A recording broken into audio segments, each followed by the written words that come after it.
Hello, fellow homebrewers. JP here, and I want to introduce to you the brand new Brew-Built X1 Conical Series available at More Beer. More Beer sells the highest standard in homebrewing equipment, and the Brew-Built Conicals are just that. They're made from mirror-polished 304 stainless steel, and they come with loads of features that you and I have been looking for. They have a full 2-inch bottom dump valve, which will eliminate your clogging issues, while the sturdy base includes 4 reinforced legs, just like those big Pro tanks do. More Beer also carries the Brew-Built line of options and add-ons like casters, pressure kits, and even external glycol chillers. So you can find out more about the new Brew-Built X1 Conical Unitanks by going over to morebeer.com for detailed videos on the entire line of Brew-Built Conicals. You can trust Brew-Built with your next fermentation, and you can trust More Beer to find the right conical for you. Brew-Built at morebeer.com. Today's Sunday session is brought to you thanks to the fine folks at More Beer. Visit them right now at morebeer.com. I poured it in my mouth and it just wasn't going down. My first beer was an IPA, the best IPA I've ever drank, mostly because I brewed it. If you have a scale that is good for measuring cocaine, you're probably good for measuring hops on cocaine. You're scaring me. I think the information is awesome and the audio sucks. Make some sugary water, throw some yeast in there. And you're going to drink good beer. Yeah, it's going to be good. It's fine. God damn it, man. Oh, my God. Oh.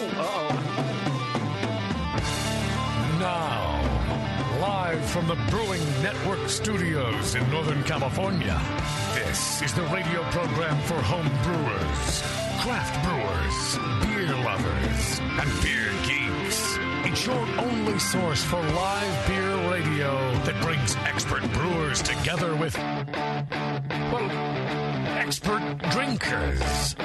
This is the radio program with a head on it. This is The Session.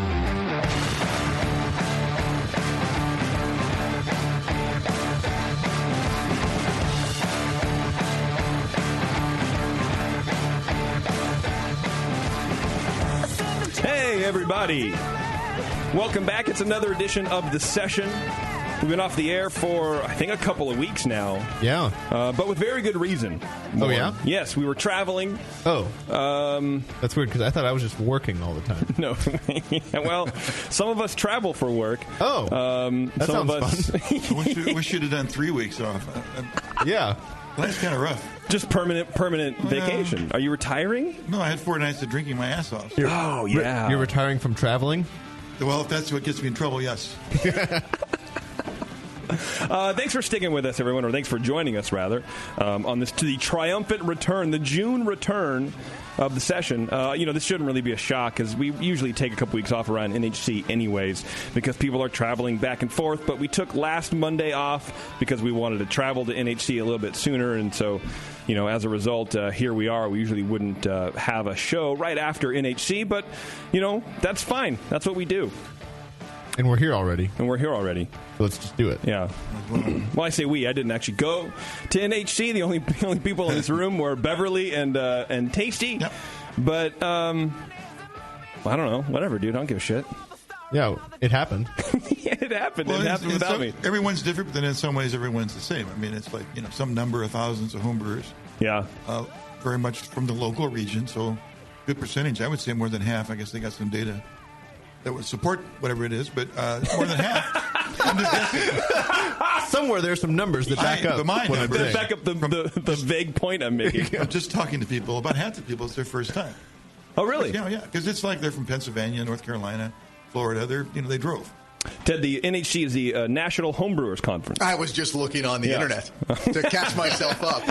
I figured that out. The NHC, I was like, I'm pretty sure that's going to be homebrew for the age. That's homebrew, yes, that's right. We have my close personal friend, Mr. Ted Ramey. He is on the show with us tonight, just sitting in. He does the sports talk. He does a sports talk show on KNBR.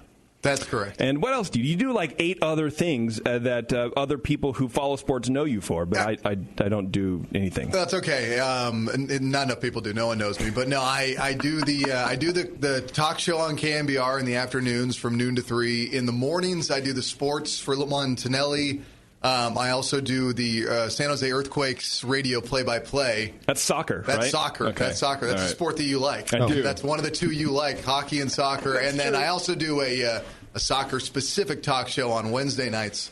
So I stay really busy, but I poach your time once a week. That's my specialty.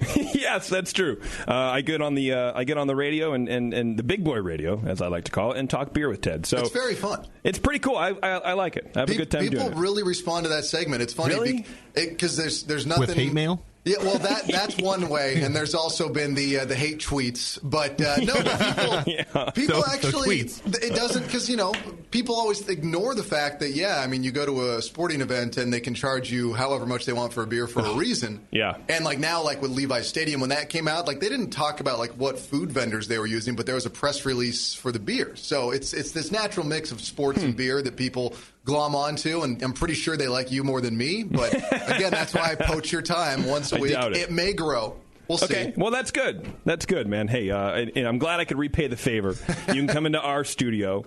And I went to your studio a few months ago. I happened to be in the city, and I stopped by. Yeah, it was cool, and it was interesting because every workstation had a microphone. Like this, I think the Sennheiser or whatever. Really, what we've when we were trying to buy this microphone, it took 5 years to save up for, and everyone had the thing, and I was like, this is like a voice farm. It was kind of cool. It was kind of voice farm. I like that. It was kind of neat. I was like, wow, this is just entirely different. If the corporate entity that could label us, if they could label us like that, they would. Yeah, we would no longer be voice artists. This is our voice farm. This is where we pay the drones to speak. Right.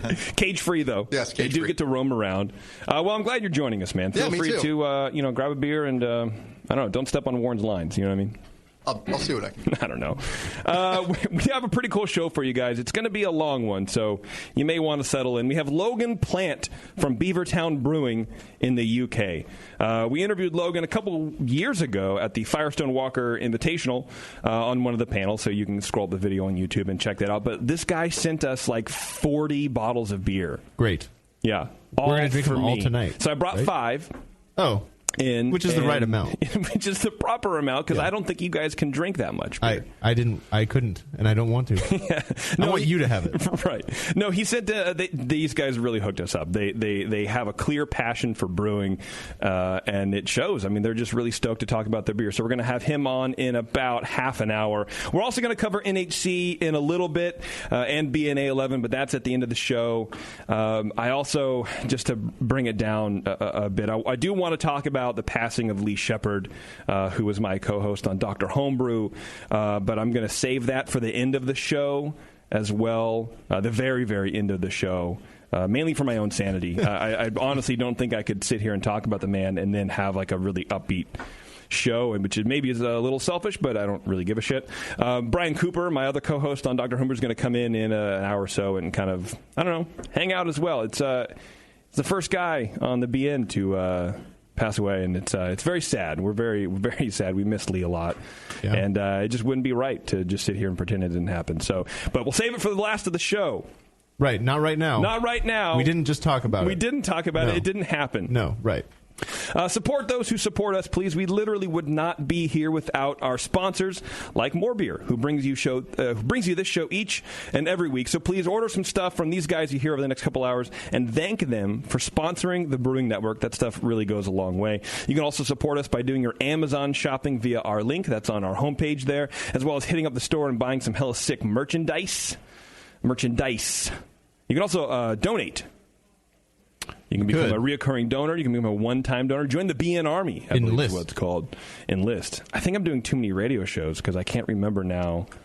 I'm like, just donate. That? No, no, don't donate. That was a mistake. Yeah. Can I buy merchandise? Is there merchandise I can buy here tonight? Here, there's Hop Grenade merchandise, but otherwise you can go to thebrewingnetwork.com. Okay. Well, let me know. I'll hook you up. I should pay the full price. Well, in that case, we got double for you. Yeah, it costs $50 for a T-shirt. Tasty, you survived the NHC, and I'm happy about that for you. Yeah, it's if you pace it a little bit and skip all the morning lectures and just basically put yourself in survival mode. It's you can do it, right? Oh, yeah, for sure. Man, I went to one at 10:15, and Man, the speaker looked horrible. I'm not going to mention his name.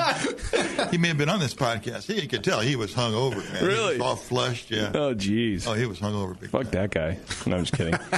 Let's do some feedback, Warren. What do you think? I'm ready. All right, we got a lot of feedback because that's what happens when we're gone for 2 weeks. Right. It had time to build up. Like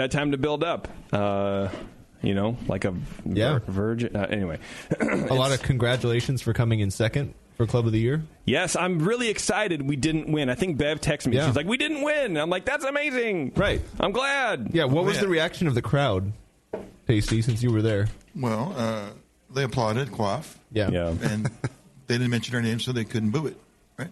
Okay. Yeah. So, Ted, we've been doing a little backstory. We've been dominating Homebrew Club of the Year for 3 years in a row. I think more than that. More than that, maybe 4. Yeah. And the homebrew community, a lot of them were crying about it because they think we're not technically a real club. We're not brick and mortar. We don't have meetings. Well, what are we in right now? Exactly right. Well, that was our argument. But we didn't even start the club. One of the listeners, enrolled us as a club.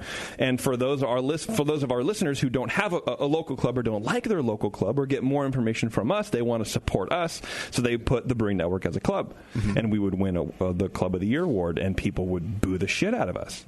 So this year they changed the rules a little bit, and we're like, please, we can't win. We can't win. And we didn't win. And I think the BN is now it's like the champions who finally lose. They're like, there's no more pressure. Yeah. I don't have to three-peat anything or whatever.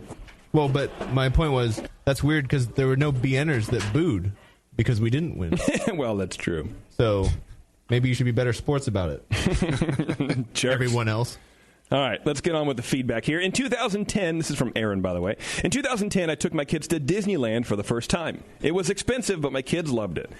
It changed their lives, but the highlight of the trip for me was that there was a brewery nearby, Alcatraz Brewing, which is now closed. In 2013, we went back 3 consecutive 12 to 15-hour days in the park, lines, fast passes, the new Cars ride, hit everything. Great success. The highlight of the trip for me was that 4 new breweries opened up within 2.5 miles of the park entrance. Now it's 2016, and we're going back to Disney. I'm not going to the park. Instead, I'm going to spend each day visiting every nearby brewery. I remember JP and Bevo had a Disney podcast. I just tried looking up. It's Ears Up, ? Yeah, Ears Up with a Z, though. Or you can do earsup-podcast.com. It's a whole thing. Don't worry about it. I don't see it on the Brewing Network site. No, it's not on the... Oh, actually, I think it's in the About Us. I think there's a link. And we have bios. Oh, you linked your ears up? I didn't do it. Someone else did. Yeah, I didn't do shit. Yeah. What's on your Twitter, right, JP? You got to promote. It's on my Twitter, too. Yeah, well, yes. Well, I didn't. Someone did it for me, so I didn't have an opportunity to not even do it. That's nice. But yeah, it's on Twitter. It's everywhere. It's not beer-related at all. It's Disney-related, like you just said. Anyway, there you go. Now you know. He says, okay, I'm drinking toaster pastry, and it rules. God bless you. Thank you, Aaron. Thank you. This next one says, Jip, tell your fucking sharks to get their act together. What the fuck? If they don't straighten their shit out, we're going to end up with another Penguin Cup. No one wants that. Love, your neighborhood Bruins fan. Too late, Ted. Yeah. Too late, man. I'm still processing pain. Maybe. I was telling my wife last night, we were driving home from my parents where we watched the game, and I had to control, because I was talking about how I was I wanted to take a picture of my kids next to the Stanley Cup. And I was like, nope, got to stop right now. I could feel emotions rising. So yeah, let's. Did you go to the game yesterday? No. I just was. I just watched it with my parents because since I already travel so much, I can't just leave my wife to be like, I'm going to go watch sports right now and not get paid for it, as opposed to the times where I'm not leaving you at home and traveling to go watch sports. So yeah, I just watched it on TV. But no, it's painful. Yeah. It was painful. It was tough. It was a tough game, man. They looked like a completely different team between the second and the third period. I don't understand. Hard to win when you can't get shots off. Right. Maybe it's because they didn't have a chance to hear you read that feedback letter. That's probably what game. So it's my fault. Right, because you took last Monday off. Isn't everything? This is on you. Everything's my fault. This is from Damo Burka Durka Dirk. That's his given name. I think that's his Christian name. Yeah. It doesn't sound Christian. Greetings from the Zitka and Flocka infested state of Florida. We just started getting 21st Amendment beer distributed here. I know Sully is a good friend of the show, and I'm pretty sure I heard JP said he and Sully homebrewed together while he was developing the recipe for Toaster Pastry IPA. It's a spectacular beer. To me, it tastes almost like Lagunitas Brown Sugar Light. I'm wondering if the fine folks at the BN could get us a recipe. I love the beer, but it's $6 a can here in bottle shops, which is bananas, he says. Yeah, that's a lot, but, whatever, dude, Florida. Sincerely, Damo. Yeah, I can try. I don't know. Thanks for the email. Yeah, we talked about it when they first rolled out with it. We did. Sully was on the show and he brought cans. It was one of the first times that it left the brewery. Oh, well, there you go. How much are they here? I don't get why he'd pay. Not that much. No, not even close. So why are they that much more in Florida? That sounds like a Florida black market or something. Yeah, probably. It is Florida. This is from Nick. He says, Justin, talent hack. I've been a long-time listener and frequently jump between the archives and new shows. I've had the pleasure of meeting Bevo last time. I came to deliver some beer to the Grenade and must say she was very pleasant. He must say that, Beverly. I also got to catch a glimpse of the studio, and it was quite impressive. I would like to have seen what you guys started with some 13 years ago. Well, 13 years ago, this show wasn't around. Anyway, as an avid home brewer and lover of the show, I wondered if I couldn't come down sometime to hang out for a session and bring some home brew as well as some new Helvetia beer and suit the sit with you guys. Let me know your thoughts. P.S. Suck at JP. Yeah, Nick, come on down whenever you want, man. From Sacramento? I don't know. Is he from Sacramento? I thought the brewery that you just read was the Sacramento brewery. I don't know. Oh. But thank you for your input. Well, I was going to say, it's not that far of a trip, so you could just show up. You don't need to ask. That's what I'm saying. You show up whenever you want, man. Yeah. Don't even worry about it. This next one is from DG. He says, thanks, guys, Ann's Bevo. Just wanted to send you a little heads up on the great customer service from Brad at Beersmith. I'm not going to read the whole email because basically he was like, I'm stoked that Brad emailed me back. So there you go. Brad will do that. Yeah. Next one we got is from No Name. Didn't even sign his name. So it seems that the topic of East Coast Cloudy IPA has received a lot of attention on the show lately. Every time I listen to people defending the style, it drives me fucking crazy. I don't know if you guys have been to the East Coast lately, but let me fill you in from a Southwest Virginia professional brewer's point of view. There is so much shitty cloudy beer here, it's baffling. I think that the biggest problem with this cloudy IPA craze is that it makes it seem like it's okay to serve cloudy beer of any style. I go to so many breweries where cloudiness infests every style they serve. I think the reason this has been tolerated and even embraced is that the East Coast beer drinker population just hasn't been given enough good beer to know better. Everyone has to admit that the Alchemist, who makes Heady Topper, and some of the other cloudy IPA breweries make some good beer, he stresses that, and that they are mostly cloudy from mash additions like oats and wheats and hop phenols, but wouldn't they be even better if allowed time to clear?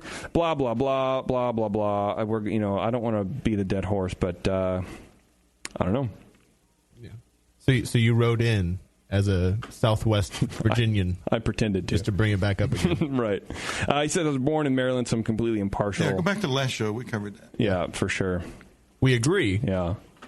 Dear Brewcasters and Bevo, let me start by saying I've been a loyal listener for the past 2 years, and you guys do an amazing job. JP, being from New York and having lived up and down the East Coast, I can say without a doubt 110% agree with you about the New England-style IPA being a travesty to the brewing community.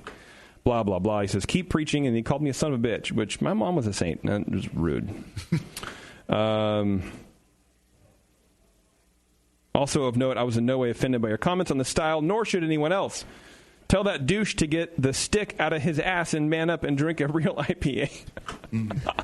Oh, he says, this is from Adam. He says, P.S. Tell Tasty, thanks for the ad on Instagram. And I apologize. It gets better, Warren. Don't worry about it. And I apologize for the lack of beer-related posts lately. I've been lacking in the brewing and drinking-related posts. How long have you guys been dating? That's cute. I don't know who that is. It's Adam. The guy who used to post a lot of beer, but now he doesn't because he's been lacking on it? Sorry, Adam, I don't remember how active you were. Dude. Must have gone below my radar. I love you, though, nonetheless. Yeah. Obviously, you love me. I want to keep things going. Always weigh your options. Hey, what's that? Hey, keep them open. Yeah. It's like LeBron James. He takes the high road every time. This is from Andy. He says, at 1 hour, 52 minutes, and 45 seconds, you claim Heady Topper to be, quote, terrible. Could you please explain to how the former long-running number one rated beer on beeradvocate.com could actually be, quote, terrible? Thanks in advance. Listen to the show. I don't know. If I say it's terrible, I back it up, so I don't know what to tell you, Andy. Everyone's palate's different. And really, okay, yeah, you're right. I had one can. I shouldn't say it's terrible. The can that I had was not great. The can that I had was terrible. I'm sure it's a fantastic beer. I've had 3 cans. Yeah. And none of them were that different. Well, see, there you go. Maybe I just don't like the beer. Yeah. I don't know. It's all right. This is from Gene from Pittsburgh. He says, first, let's get this out here, assuming JP is screening these. The Sharks are done in 6. Up yours, Gene. Braun is a pedophile. What? I think now that I read that, is that slander, Ted? It's something. It's something. I'm not gonna try and legally discern what it is. It's not nice. No, it's not nice. Thornton is going to quit after Game 2 and join the Quakers, I guess because his beard. Pavelski is on the FBI watch list, which is the only reason he's still playing because he can't get on a plane to go home. All right. I mean, you weren't wrong. I mean, you were wrong about everything else, but they were done in 6. Oh, he says, what is nitro doing to IPAs to kill the bitterness? Tasty, you're a smart guy. Well, I don't know. It softens the carbonation buys out, right? There's no carbonation. Right. There's no carbonic acid. There's quite a bit right there. And the nitrogen tends to soften the everything about the thing, the malt and the hop. Do me a favor, Tasty. Would you mind just pouring these beers for everybody while I finish this? Thank you. I apologize. This is from Clint. He says, hey, I just want to say thanks for reading my feedback. I was pleasantly surprised. Also, I wanted to apologize to JP for calling him a douchebag. When I was typing that, it didn't sound quite as rude as when he read it. So it's my fault, apparently, that it was rude. Yeah, why don't you read it better? I don't know. I thoroughly enjoy JP's humor, and I think he's doing an awesome job as host. I actually don't miss Justin as much as I thought I would. If Justin doesn't enjoy the job anymore, no reason for him to stick around. He won't be missed. Winky, smiley-faced emoji. Oh, what? Just because you don't enjoy a job means you don't have to do it anymore? No, you still have to do it. Oh. Yes. Well, good for Justin. Thank you. This next one, hey, Brewcaster. So I was sitting in this gastropub in some town in California that I don't remember the name of. The food was mediocre, and my first beer was good. For my second pint, I had ordered Nitro Old Rasputin, but the server said that they were out and brought me a sample of another dark beer he described as being similar but, quote, bolder. It tasted like they hadn't cleaned their tap lines in 6 months, and I sat there trying not to spit out this mouthful of rancid beer into the server's face. I thought, I wonder what those jerk-offs at the Brewing Network are doing. I'm glad that kind of emotion made you think of us. Appreciate that. Probably jerking off. Yeah. Anyway, probably jerking off. That's right. Anyway, it's been like 2 years since I listened to any of your podcasts, but I downloaded a few and bring them at work recently. You guys are as funny as ever, maybe even more without Justin. Where did you put him anyway? Probably buried in JP's backyard or something. He's definitely not, because that would entail me doing yard work, and I don't like doing that. This next one's from Cameron. He says, I'm sitting here listening to the latest Brewlosophy Show podcast, and I just want to tell you all thank you for the service you provide. The knowledge I've gleaned from the BN helped me land a great job at a local brew shop in Athens, Georgia, which paid for my living expenses throughout grad school. I feel like I'm part of the silent majority that knows producing the show takes more than sitting on your ass for 3 hours a week and telling Beardy to shut the fuck up. It seems there's a vocal minority of people that like to whine and complain about nitpicky bullshit on the show, which I find hilarious, because they can't grasp that they're arguing their own opinion regarding an opinion. Just wanted you all to know your work is appreciated, and that I wrote and edited this email while looking through a juicy East Coast crystal fucking clear IPA called Tropicalia. That's Georgia Growler guy. Thanks, but instead of doing that, you could have just donated, bro. It's always something. This is another juicy IPA thing I'm not going to read, but this guy goes, he tells me my opinion can suck a dick, and then he wants to know if Justin lost the death pool. Losing means you died, right? Yes, I think. I don't think he's dead. No, it means you picked the wrong person. Oh. Blah, blah, blah. That's a boring one. This guy wants to hear more about Doc's liquor. I don't know. Feedback's over. Feedback today was brought to you by Beer Law Center. You go to the beerlawcenter.com. If you guys are opening a brewery, and I know at least 3 of you listening to this podcast right now are, in fact, opening a brewery. That's just the odds.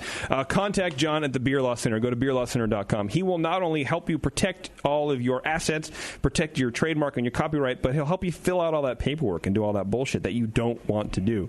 He's very, very good at it. He helps me with my personal thing. He helps the Brewing Network defend the Hop Grenade trademark there, and he can help you too. So definitely hit up John at the Beer Law Center, beerlawcenter.com. He's a good dude. Check him out. Okay, what do we have here? We're pouring a beer. It's a new beer from Drake's, and they were kind enough to fire us off some beer. It's called Kickback. Have you guys Kickback? Have you heard about it yet? I've never even actually heard about it until right now. I had it at the Session Fest that took place a few weeks ago. Oh, you did? Oh, yeah, they had it on there. Drake's is kind of like the anchor brewery. They had like 7 or 8 session beers, and one was this Kickback, and this new branding package they have here. Yeah, it's kind of it's I don't know, like late 70s Hawaiian. Yeah, it's kind of like retro. Retro, you're right. Like Las Vegas or something. Kind of like we're light and airy kind of thing. It reminds me of like other breweries are doing the same thing, like Magnum PI, like Honolulu, Yeah. right? I don't know. a lot of pastels. A lot of pastel. That's a good beer. It's got the Drake's logo on there. It's cut into the shape of the label. It's pretty good. Yeah. Has anybody noticed? I like it. I mean, I guess it takes people watching Silicon Valley how much Drake's branding is in the show. There's tins hanging on walls, magnets on refrigerators. Yeah. No, I hadn't noticed. It's all their over product the place. placement's really good. Yeah. They must not care, or they have to intentionally do that. Oh, yeah. To totally. be that much? I just wonder if Drake's is paying them or if they're just repping a local I think brewery. it's beer they like. And they just picked it. That's cool. Probably, yeah.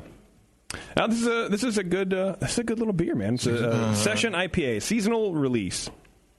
It tastes relatively low on. I think actually there's a sheet here. Yeah, you got some on the info. bottle. It says 51 IBUs, 4.3%. Yeah, 4.3. Okay, starting gravity. It's nice to give. Oh, they give that too. Yeah, 10.5. 10.5. Yeah. Oh, nice.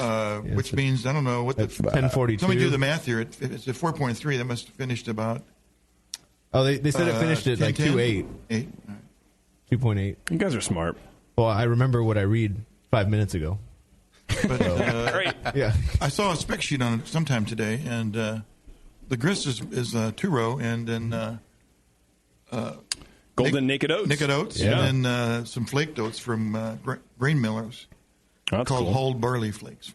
And they got a lot of those Barley new school hop, the El Dorado. They got Mosaic Yeah, they in got there. quite a different number of hops. That's tasty. Yeah. Check this out. A portion of the sales from 6-packs and pints of Kickback will go to trail restoration and cleanup projects at the East Bay Regional Parks.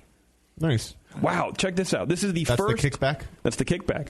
This is the first new 6-pack that Drake's has launched in 6 years. Wow. Right? Nice. Yeah. That's pretty crazy, man. I think something had to go, but whatever. Make room. I think They had to so. make I room. like it. Well, it's a seasonal, so you won't see it all the time. So definitely check it out, man. No, it's great. Like a lot of body. pretty which I delicious. look Oh, yeah. for in this kind of beer. That's a good summertime beer. I like it. Warren, do we have a Twitter game? Yes.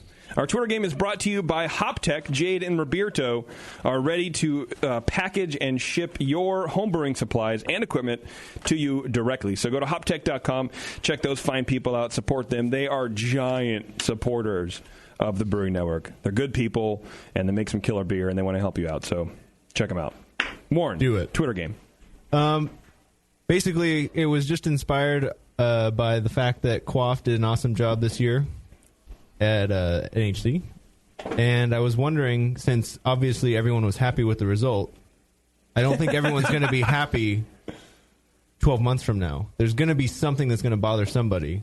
Okay, about the Quaff win? Just about anything. What if Quaff wins next year? Okay, which they've done before. Which they've won multiple times. They've gone back to back, yeah. So what are the naysayers going to boo next year? What are the At naysayers going to boo next year? At NHC. At NHC. Yeah. Okay. Awards-wise. Or Anything. just anything. I mean, it maybe, could be... maybe they'll boo Gary when he gets up Right. It could be booing at BNA 12. I don't know. Yeah, well, it probably will be booing it Why not? in BNA. Can I inquire? Are they literally like loudly booing?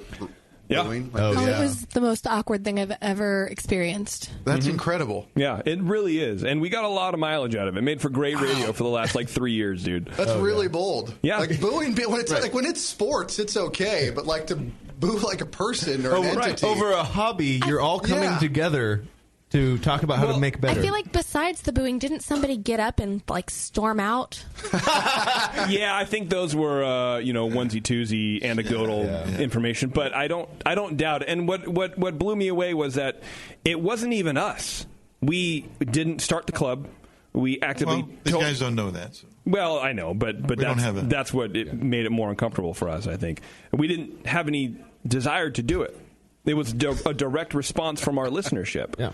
And it's kind of hard to stop it because it's not ours to stop. Yeah.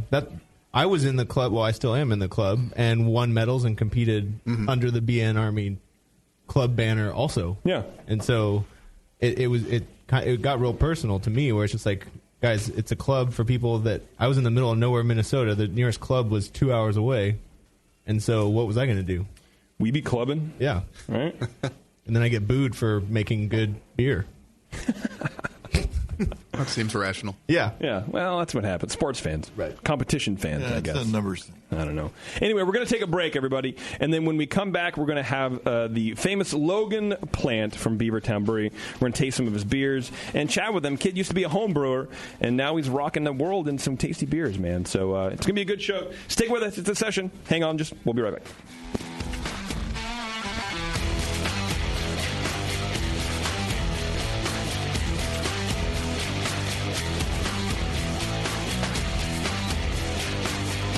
You're listening to the Brewcasters.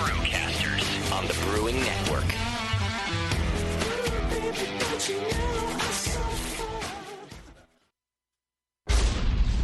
The 21st Amendment. Watch out! Do you like beer? They make beer. Watch out! Do you like friends and fun? They make friends and fun. Watch out! Do you still like to have a good time? The 21st Amendment. Watch out! The 21st Amendment in San Francisco, located at 563 2nd Street, 2 blocks from the building where baseball is seen and played. Try their beers in the pub or try them in the can, featuring Monk's Blood. Made with real monk. Watch out! So why not have the best time of your life? Go to the 21A and Sean O'Sullivan will personally greet you with a can of Monk's Blood. The 21st Amendment. Watch out! This advertisement is not in any way affiliated nor associated with the 21st Amendment Bar and Pub, nor its subsidiaries or affiliates. This telecast is not copywritten by the 21st Amendment for the private use of the Brewing Network. Any use of this telecast without Jamil Zainashev's consent is prohibited. Suck it, JP. Brewing great beer is a process of continuous learning, and the best books on every aspect of brewing can be found at Brewers Publications, with more than 50 awesome titles like Modern Homebrew Recipes by Gordon Strong, Designing Great Beers, the Ultimate Guide to Brewing Classic Beer Styles by Ray Daniels, American Sour Beers, Innovative Techniques for Mixed Fermentations by Michael Tonsmeyer, For the Love of Hops, The Practical Guide to Aroma, Bitterness, and the Culture of Hops by Stan Hieronymus, and Radical Brewing, Recipes, Tales, and World-Altering Meditations in a Glass by Randy Mosher, plus many, many more. These are the books and the authors with the knowledge to push your brewing farther than you thought possible. And you'll find them all at fine homebrew and book retailers everywhere. And visit the website at brewerspublications.com. Brewers Publications, all the best on beer and brewing. Since the first time the Brewing Network microphones turned on, More Beer was behind it. More Beer sponsors the programming on the BN because, like you, they love brewing. And like the Brewing Network, they love sharing their knowledge. Morebeer.com isn't just a website to place your next equipment or ingredient order. Morebeer.com also gives you access to free beer information that will make you a better brewer. Go to morebeer.com and click into the Learning Center. You'll find podcasts, technical facts, video tutorials, and more, including access to The Buzz, More Beer's social network of more than 5,000 members. And some of them might even be crazier about beer than you are. Get over to morebeer.com today and take advantage of The Buzz, the forum, the Learning Center, and make sure you're signed up to receive the newest More Beer catalog. More Beer, bringing you absolutely everything for beer making. Marin Brewing Company in Northern California has been making award-winning beers for more than 25 freaking years. Today, I want to tell you about their new 12-ounce cans of Mount Tam Pale Ale. The good stuff, Mount Tam is bright gold, 5.5% ABV to keep you feeling good, and has been winning awards since 1989. If you're visiting the Bay Area, get your butt out to Marin Brewing Company. They pour tasty beers and serve great food every day until midnight. Come in for a tour, stay for the food, and pick up a 6-pack of cans of Mount Camp Pale Ale to enjoy at home, camping, biking, or whatever the hell you do. Owner Brendan Moylan has this to say about Marin Brewing beers. It's freaking awesome. Marin Brewing has won more than 100 gold medals in international competitions. Check out marinbrewing.com for all their award-winning beers, food, and merch. Marin Brewing Company in Larkspur, California. Award-winning taste, refreshing finish. It's freaking awesome.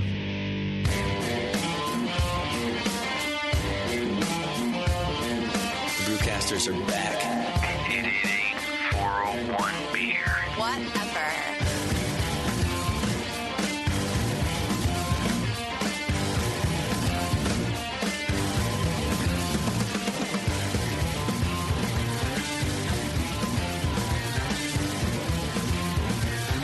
All right. Thanks for sticking with us, everybody. While we get the lovely Mr. Plant on the phone, I do want to tell you guys about Great Fermentation. If you guys are in the market for Blickman products or anything homebrew related, to be honest with you, check out greatfermentations.com. They have the largest catalog of Blickman products on the web, providing same-day shipping on some of the most some of their main items, which most vendors can take up to 3 weeks to ship out. Their staff is some of the best trained in using Blickman products, which, let's be honest, you want somebody who actually knows what the product is to teach you how to use it, not just read a manual. Anybody can do that. And they have top-notch customer service. More to the point, they have a coupon code.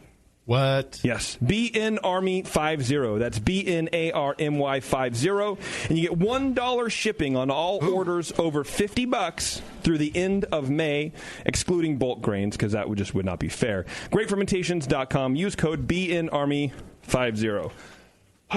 Okay. Are we ready? I'm ready. I was telling the guys, Bev, I need a producer. Producer. How about a day of producer? If looks could kill. What do you need produced? I don't know. More glassware. Yeah. I'm getting more glassware. All right, I think we have Logan on the line. Logan, are you with us, buddy? Where's the opener? Yeah, can you hear me? Yes, perfect. All right, good evening. Good evening or good morning. Yeah, good morning. In my case. To you. good It's like you've been up for like 1,000 hours already or something. What is it, 2:30? Yes. Yeah, we don't sleep over in the UK. We just tend to, just break on through to the other side, and all is well. Good, no, it's man. 2:30 in the morning here, so or 2:40, something like that. What did you stay up all night and party, or did you just kind of like take a nap like a responsible business owner? Oh no, I never sleep. Again, it's just it's big beers. Towards 11 o'clock, I like to hit the kind of double IPAs and just break on through. 11 in the morning. No, I'm a dad. I was like in bed at 10 o'clock, so I just set my alarm and got up, and here I am. Just about. Wow. You're just about making sense, I think. Yeah. Well, you're a good sport, man. I appreciate it. I know. So I got turned on to you through our friend Phil Lowry, who we call UK Phil, or at least I call UK Phil, but I'm sure to you he's just Phil. I thought he was French. I'm joking. And I remember hearing about your brewery a couple of years ago, and our friend Sean O'Sullivan from the 2NA was gonna be out there, and he's like, "I'm gonna send you some good beer from this little brewery, and you're gonna love it." But he never sent it, so he's also a liar. So he's liar Phil to me now too. Yeah, he's definitely French, but that's okay because in a roundabout way he came through, man, and I'm glad that we're able to talk to you. And thanks for staying up so late. Oh, man, it's an absolute pleasure. Phil's a good friend of ours, and he's doing a great job in the brewing industry. And yeah, he's been a big supporter of ours for the last 4 years. So no, it's a pleasure to be on with you guys. Awesome. Well, thanks, man. Again. So now, before we get too far, too far into the craft beer here, you used to be a home brewer, which I find fascinating. I always like talking to. You still are a homebrewer. You still homebrew. Well, it never leaves you. I'm always going to be a home brewer, I guess. That's where I started, and I think, I'm not a master brewer by any means, but my feet are still in homebrew and construction of recipe, and that's exactly where I am. Yeah. How did you get started in homebrewing? How did you get turned on to making your own beer? Well, I mean, it's a long journey. In the UK, the beer is a massive part of our life as it is in the US, and the pub especially is every man's kind of extension to his front room. It's like an extension to his castle, if you like. So as a kid, I was dragged around many pubs in the middle of England in an area called the Black Country, which is famous for brewing some amazing cask ales. And as a 4-year-old, I didn't have much of a kind of taste for it. But the older I got and the more I hung out there with me either. I was more of a whiskey guy then. Exactly. That's it. But once you turned 5, everything was different. Once drinking age in the UK is about 11, I think. When I was out there then with my mates, now we really got into beer about the age of 18, and we'd make, kind of big trips out to certain pubs that would be serving certain beers. So at the age of 18 or 19, I became obsessed with ale, and I just had dreams of grandeur, where one day I might be opening a brewery, and I just loved the whole process around making beer, serving beer, drinking beer, talking about beer. So that was it. That's kind of where it started. Were you still into cask beers then at that point, or were you getting more into the U.S. styles? At that point, that was like nearly 20 years ago, so there wasn't much on the horizon coming over from the US. So it was just driven by locality and freshness, and just drinking local breweries. As I say, there was maybe like 3 or 4 that I grew up with, and that I still go back to. When I go back to, we're based in London now, but I go back to the Midlands. My family's still there, and my first thing as a kind of disciple is to go to these pubs again and drink this beer. That's where you had your epiphany. Go on, sorry. That's where you had your epiphany that you wanted to be in this business. Yeah, we'd sit in beer gardens, on a lovely day, drinking this amazing amber nectar, and I'd be sitting there with my mates going, one day I'm going to do this, and that was at the age of 20.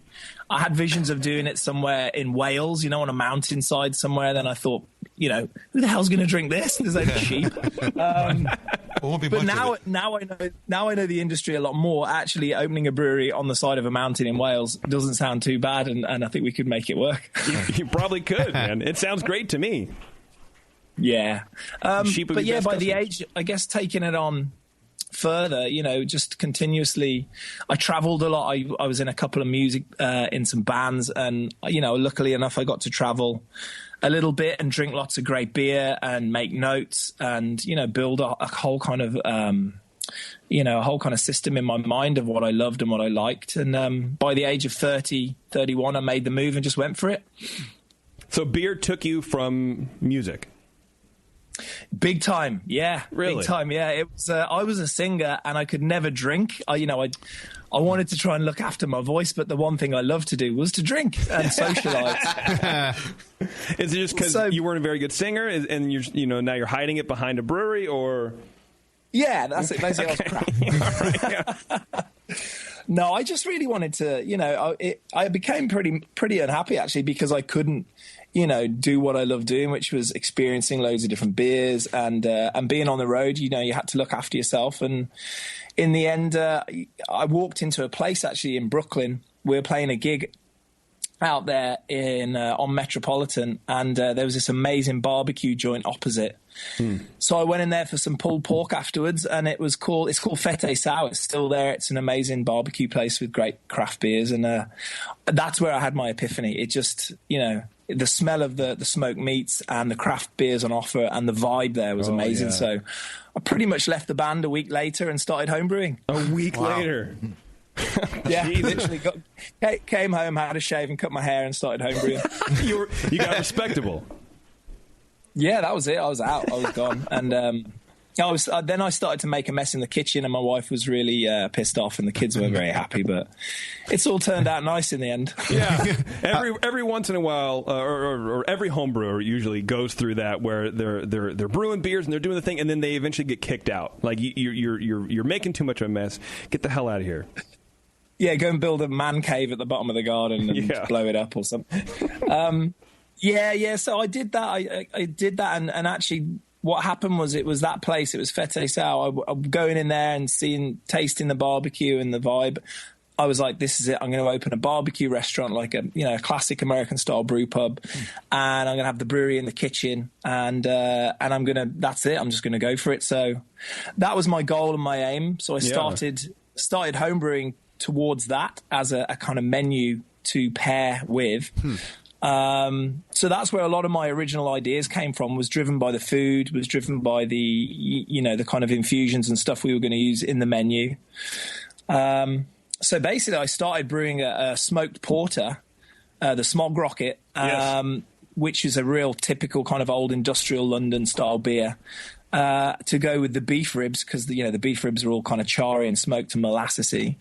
And then the 8 Ball, which is a rye IPA, that was to go with the pork ribs. That kind of spice and dry and the kind of earthiness of the pork and the rye went really well. So that's where I started. Well, hang on a second, because you're not only making me thirsty but hungry, and I can't do anything about the hunger. But we have a lot of your beer here.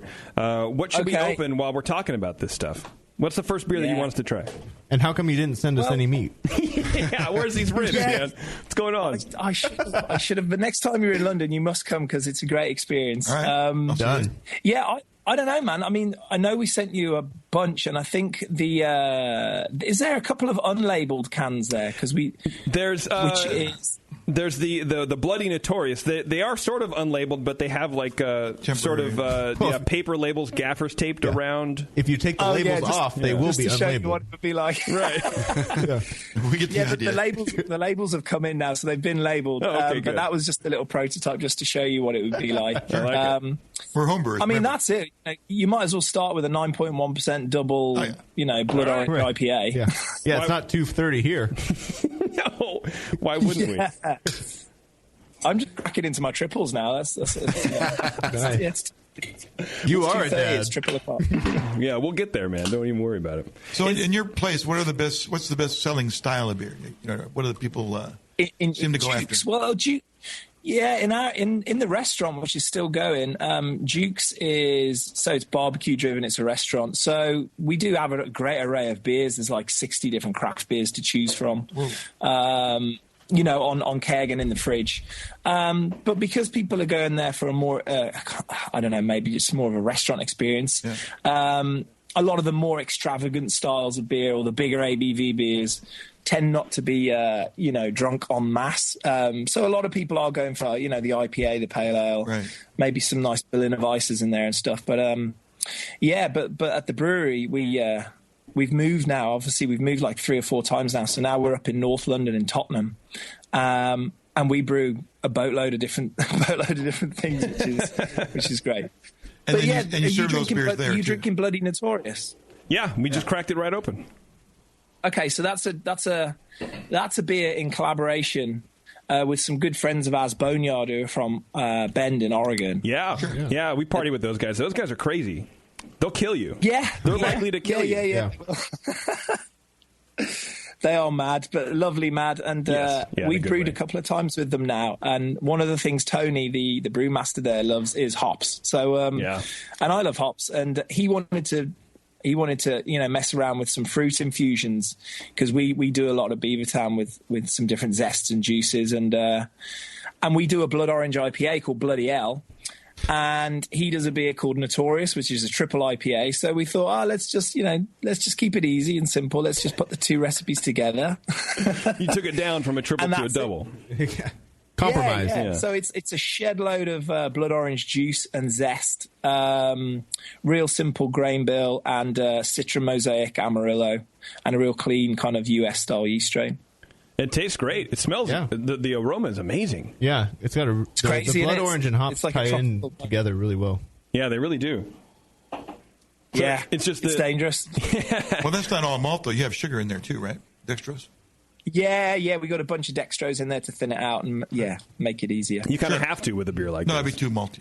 Yeah. Well, and if you made up all that sugar with with malt essentially instead of dextrose afterwards, wouldn't that cover up the kind of delicate flavors in the be like a barley zest? That's when there's a double or triple IPA is you use sugar instead of malt.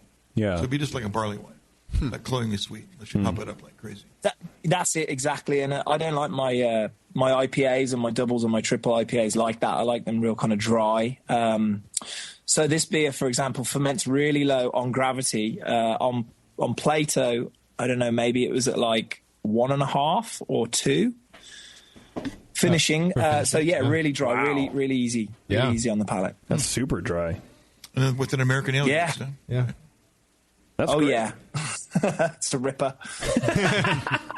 That's a tasty beer, man. I don't usually go for these kind of things, but that's good. Yeah. And I think part of the problem is these beers are generally not this dry. And I think maybe that's what I like. I think I like it more dry. Yeah.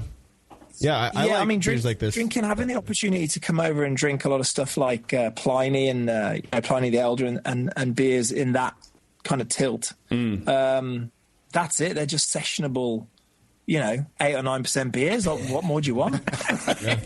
Which is very, very dangerous. But at the same time, I mean, that's what makes a good beer, and clearly that's what people want. I mean, you look at Pliny. Look how popular that thing is. Well, in the UK, we're all about session. But if you can make a 9% beer sessionable, then, hey ho, everyone's happy. It's a shorter session. What kind of base malt did you use? Did you use Amaris Otter, or did you get some American two-row or something sent over? We use a great maltster called Simpson's Malt, who are Scottish and like 5th generation maltster, and we use their extra pale, which is basically like a Pilsner malt, I guess. Mm-hmm. So really low in colour and really, we can really ferment it out, and the attenuation's really good. Gets it right down low. Yeah.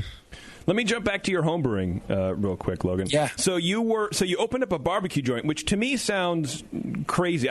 When I think of someone opening a restaurant up in England, I don't think American style barbecue. Yeah. So you use mustard-based sauce or vinegar-based sauce? That's the question. North or south? Where did you go? Vinegar or mayonnaise? We're a mix. We're a mix. We're kind of bastard of things, but I'd say it was more leaning into a kind of Texan style. Okay. Texan. Yes. All right, good. So all about the rub, the rub and the smoke. Right, the sauce is on the side. Thank you. Yeah, slow and low. So the beef ribs are in there for about 16 hours. The pulled pork's in there for about 20, 24 hours. The long pork ribs are in there for about 12 hours. Different rubs, different types of wood. Literally 2 people in the studio just looked at me and mouthed, "I'm hungry." We try and be as traditional as we can to the craft of American style barbecue. We've got some great smokers in that we imported from the US, and I think we do a great job. And we get a lot of positive comments from guys from the US, from Kansas and Texas and places like that. So that's really good. Well, the guys from Texas think it's good, then you're bona fide. Then you're and you got the you get the Kansas star City of approval there. And then you got the Kansas City They like barbecue it too. judges. Yeah, true. So they're no slouches either. All right, so that says a lot. So you open up this barbecue joint and you start homebrewing, and you're making beers to pair with the food. So it seemed like right away you knew kind of that beer and food were the thing. Those are the things that you really wanted to focus on. Yeah, that concentration to begin with, especially as a home brewer, when you can, I guess you can jazz on many different styles and push many different recipes. But I really wanted to concentrate and just go step by step. And therefore, I just brewed the 8-Ball, the Rye IPA, and the Smog Rocket, the Smoked Porter, as much as I could. And that was it. And then working on having the recipe in mind and the menu in mind, was key. And I think for when we started, starting as a small brewery, I moved from my 25, 5-gallon, I think, homebrew kit to the brewery that was in the kitchen originally, which was 6 barrel, maybe US barrels. Okay. So again, not very big. But, it was a lot more beer than the 5 gallons. And I wanted to get it right. So, I'd be brewing in the day and then I'd be serving the beer at night on the bar. And I did that for about the first 6 months. And I learned a lot, from the people, from the drinkers who were coming in. Mm-hmm. I trusted them. I trusted their palates. And I just put it to work on the recipe and just kept honing and trying to make it better, really. Were these experienced craft beer drinkers, for lack of a better term, or were they just your standard cask, here's an ESB kind of a guy coming in trying to drink a smoked porter and give you feedback on how well it pairs with the barbecue beef ribs? It was a mix. It was a mix because at that point we started 4 years ago, and I'd say the craft brewing industry at that time was just about to kick pretty heavily. I guess people like Brewdog and Thornbridge and the likes, they've been going since, maybe nearly 10 years now, I guess. But when we started 4 years ago, it was still kind of, I don't know what there was. There was maybe 11 breweries in London at the time when I decided to go for it. And then when we opened, there was 22. Wow. But 4 years on, there's now like 90 in London. Wow. So, wow. Yeah, the whole market has changed. The drinkers evolved. It was different. There was a lot of cask drinkers back then, but there was also this kind of underground movement of people wanting more for their experience. So you're saying the dominant styles that were being made amongst these 80 new breweries, it was American style, or they did traditional styles as well? No, nowadays, I mean, with those, so back 4 years ago, there were a couple of breweries who were really pushing, American-driven IPAs, bringing over some great hops from the US, from Australia, New Zealand, and really pushing that kind of West Coast style. Well, that way you could get it fresh, right? A lot of times what you were getting in bottles or packaged wasn't as fresh as you could make locally. No, exactly. You'd be getting a lot of the big brewers sending over stuff. And, to begin with, to my palate, it was like, oh, wow, that's different. But it kind of tastes a little bit kind of caramelly and maybe a little bit like cardboard. So the beers had aged, and that was, my palate became a little bit more kind of attuned to that stuff. So, drinking... like breweries like the Colonel, who's another amazing brewer in London, drinking some of his IPAs. Love his chicken. Back then it just blew my mind, and I was like, wow, this is it, That's cool. Yeah, so I mean, we didn't brew our first pale ale for the first 6 months, I don't think. Jeez. Which is usually people's first thing to go to. Right. Well, something lighter in ABV, yeah. So you started out doing a smoked porter in a barbecue joint. And so I figured that would be the best scenario in order to try to sell a commercial batch of a smoked beer. Because I know a lot of brewers here would be afraid, like, as much as I love a good Rauch beer, I'm never going to make one at my pub or whatever because it'll be around forever. That's true. The smoke style is not very popular in the U.S. Is it at least approachable in the U.K. over there? Again, when I started, starting off with a rye IPA and a smoked porter, I think maybe breweries had brewed those styles before, but they hadn't gone, okay, this is our core range to start with. Right. So it was a bit of a kind of ballsy move, but it defined in my head what I wanted to do and how we were going to drive ourselves stylistically from the off, I guess. So we've never looked back, of being slightly left field. Yeah. I just opened the rye IPA because... I'm hearing you talk about it, and I want to know what the hell you're talking about.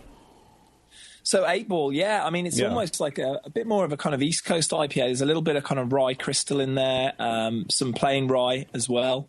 There's about a 20%, I think, between the two in the grist, so pretty heavy on the rye. So you get that kind of spicy earthiness, but you also get that kind of juiciness of the slight crystal malt coming through with some lovely New Zealand hops.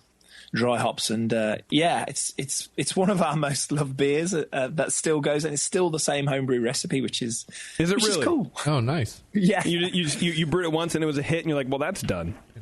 Now what's next? Well, actually, you were getting New Zealand hops 4 years ago. Yeah. We were getting some good US hops and some good Kiwi hops, some Australian hops as well. There's a couple of big distributors that bring the hops in from those countries. And in the beginning, when I was tiny, on the 6-barrel kit, just as a kind of startup, I had to fight for every bit of Citra or, every leaf of Citra Amarillo I could get my hands on, to construct recipes that I really wanted to drive forward. So... it was tough. It was tough. How were you finding out about these ingredients? Just your travels into the U.S. or talking with U.S. brewers maybe that you had met, or kind of just that sounds interesting. Let me just see what I can throw together. Yeah. So as a home brewer sitting in London in my kitchen, to begin with, it was all about reading. It was all about buying books. It was all about reading forums. Listening to podcasts, right? Yeah, listen to podcasts. Yeah, Sure. Yeah, of course. That's a given. You were going to say that. I'm sorry. I didn't interrupt you. I was getting to that. Yeah. Do you follow him on Instagram?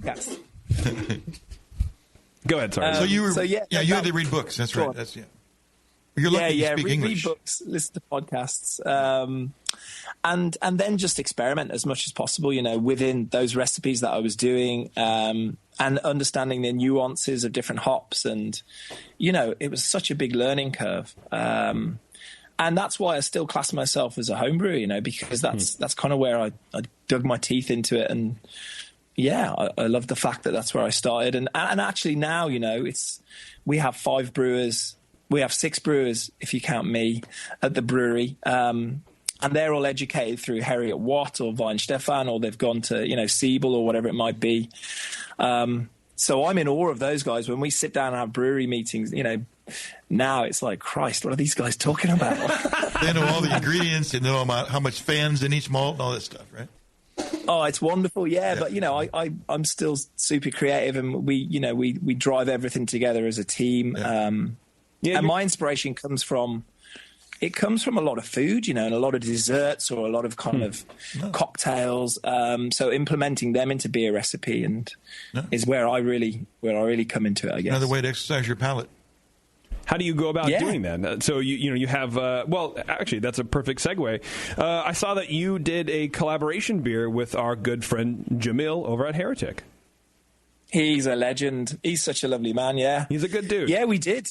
He is a good dude, and we brewed a wit called Peacher Man, and that was based on as you do with collaborations across many thousands of miles, you start emailing each other. Okay, what should we do? And I just I don't know why, but I was just looking into some classic American desserts, and I saw the peach cobbler. Oh God, yes, I love a peach cobbler. I put it to Jamil. I was like, let's make the peach cobbler into a beer. That's kind of weird. So that was it. Yeah. What did he say to that? He was like, "Yeah, man, that's great." We just chose a nice wit strain to go with, and then we chose the kind of infusions, and it was peach juice and puree, and some vanilla pods, and some lemon zest in there as well. Yeah, check this. Tell me. That's great. Tell me that doesn't sound good, Ted. Listen to this list for ingredients. Okay, peaches, of course, toasted oats, lemon zest, sugar, bourbon, vanilla pods. Fermented out with a delicate Belgian wit ale strain to complement the fruit and the spice, and then dry hopped with Nelson Sauvin. Come on, are you serious? That sounds pretty darn good. I can taste it in my mind already. So is Bevo taking notes for what we're eating tonight? Barbecue and cobbler, Bevo. So you came? Did you come out here and brew with him, or did he go over there? No, he came over. He was on a trip over to the UK, so we hooked up. But I've been out to Heretic. Cool. One of the guys who works there actually went through UC Davis, and Charlie Bamforth, one of the great professors of brewing, the Pope of Foam, as he's called. Yes, today's his reached birthday. out to me. Yeah.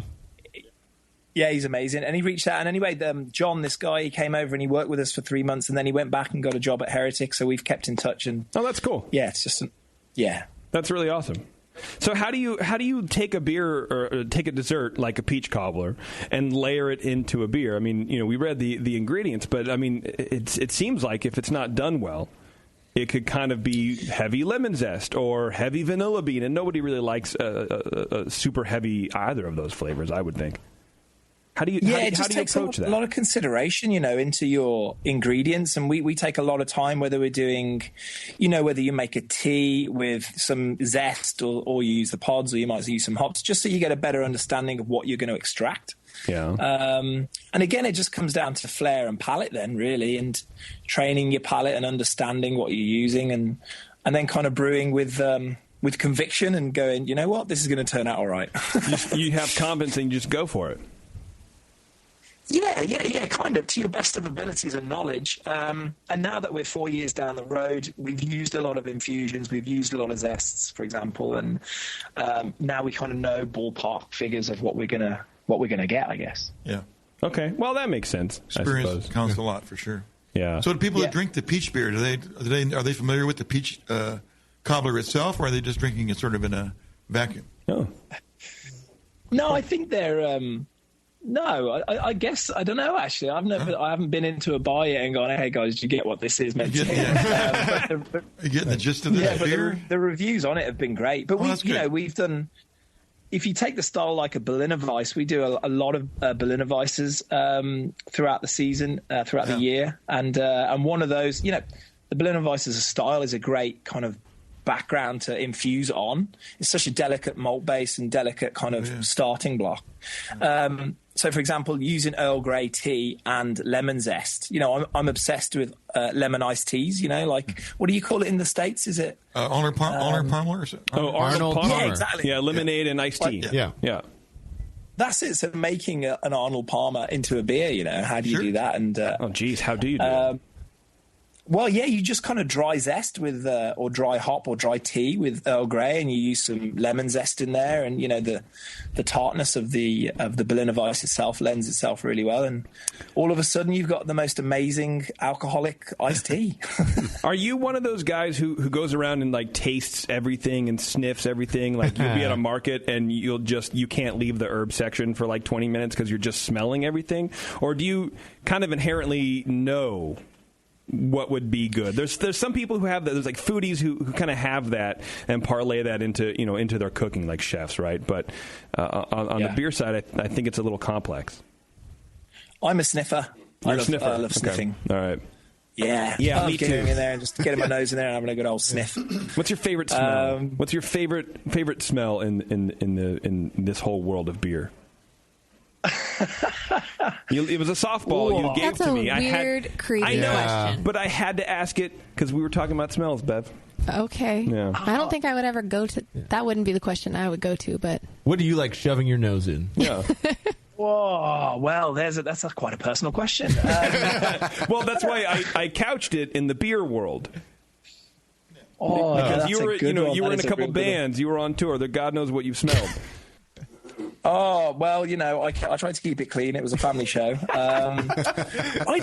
I don't know, I mean, there's so many times I walk in the brewery and go, oh my God, what's that? And we could have just dumped some yeast with some dry hops in there, that amazing kind of biotransformation that goes on between the two. Yeah. It might be sniffing a new kind of, a Scotch whiskey barrel that we've got, and there's still like 3 liters in the bottom, that we're kind of draining out and drinking with a straw all day. It's like, I don't know really. Okay. But then, definitely going around markets and sniffing and tasting. I even end up sniffing glasses of water. You start spinning a glass of water. That's when you're mad. Yeah. I like smelling fresh bags of potato chips. Oh, unopened bags of potato chips. No, unopened too. But you pop that first, you open it, and you just got to sniff it. And my wife always goes, "What the fuck is wrong with you?" I don't know. I'm smelling it, man. It smells good. That's why you don't get potato chips at home. That's why I don't get a lot of things at home. I like smelling rubber as well. Have you ever smelled like fresh rubber? When you open like a new basketball and you smell the ball. You ever do that? Mm-hmm. Yeah. I don't like that smell, but I know that smell. Like walking into a tire shop. Yeah. Or a newly printed book. Do you prefer gasoline or diesel? Gas. Oh, I'm more of a diesel guy. Yeah, that's too bad we can't be friends now. Yeah, right. Let's get back to the beer, Logan. I'm sorry, I went on a tangent. What beer should we drink next? I have this barrel-aged Sour Power. Should we crack that or save that for a little bit? Do that. That's a wonderful beer. That is, again, this is another tangent that we've been able to go on. I've wanted to go into the kind of more wild critters and bacterias from day one, but we've always been kind of brewing and we've always done everything in the same environment, I guess. And I've never had the confidence to breach into a more wild kind of program. Up until 18 months ago, we took on a separate warehouse And so now we've got the perfect segregation. We've got a little brew area with my original kit, a 6-barrel kit. We've got 3 stainless fermenters, and we've got about 200 barrels on the go, and we've got some fooders coming in. And now we get to go crazy and start learning on, what is a completely different landscape of wild yeast and bacteria. So this beer, Barrel Aged Sour Power, is basically the primary fermentation was with a kind of DuPont strain of a Saison strain, and it was infused with red currants and sour cherries, and then we barreled a half of that batch into Burgundy red wine barrels from France. Oh wow! For about 18 months, and we put some Brett Lambicus, which is a lovely form of Brettanomyces. And 18 months, he went through this journey of being, a bag of crap most of the time, and then 18 months later, the Brett had sorted itself out. The fruit was in a really nice place. Everything was just bang on. The character of the barrel was there, and so we packaged it. And it's a collaboration we did maybe 2 years ago now with Mikkeller and Arizona Wilderness, who are both good friends of ours. Is that what happens a lot with those sour beers and the barrel programs, where you just kind of end up with a stinker until one day it turns around? Is that kind of normal? I think it's all about faith in the yeast, in the godly thing that is the yeast, and trusting it, and looking after it as best you can, giving it the right conditions, tending for its needs, I guess. It's a baby. How do you? At what point do you call it? At what point do you go? We're gonna. This is a dumper. It's no way it's recovering. Well, or do you do as I that? say, we've got. So we've got about 200 barrels on the go at the moment, and sensory of those barrels is key. So depending on what it is, we may wait, a month or two to even crack the barrel, to even take a little siphon of it to see where it's at. Okay. And then once you know that it's coming into a zone, then you're constantly on top of it a little bit more, and until it's bang on and you're ready to go. With some barrels, we've got a couple from early on that perhaps didn't turn out right, but, their characteristics may be positive if they're blended. So we're not going to throw anything away as yet. Because keep that as an open possibility.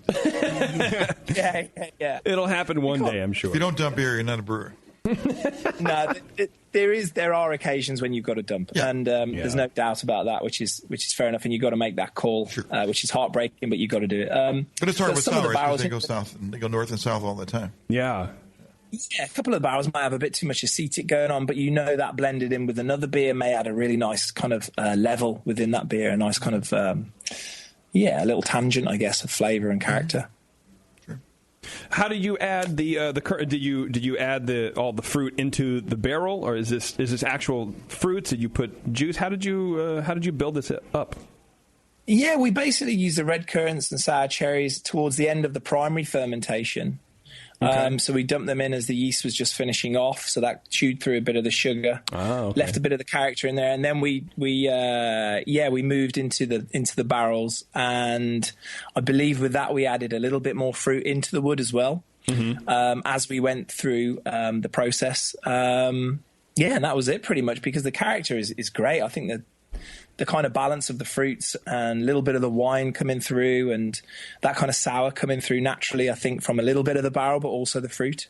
Yeah, it's very good. Ted, what do you think about this beer, dude? It's excellent. It's really good, right? Yeah, it's excellent. And the thing that I keep on hearing being described here, and I wonder if we miss out of this over in the States, many allusions to tea, and I'm curious if that develops the English palate in a different way than the Americans ever would, because the descriptions he's using, the words, the terminology, very different than what we'd use here in the States, but it's very direct and upfront. Like when we were talking about the peach cobbler and the things in there, you could taste the descriptions. And that's really just something that was, it was very...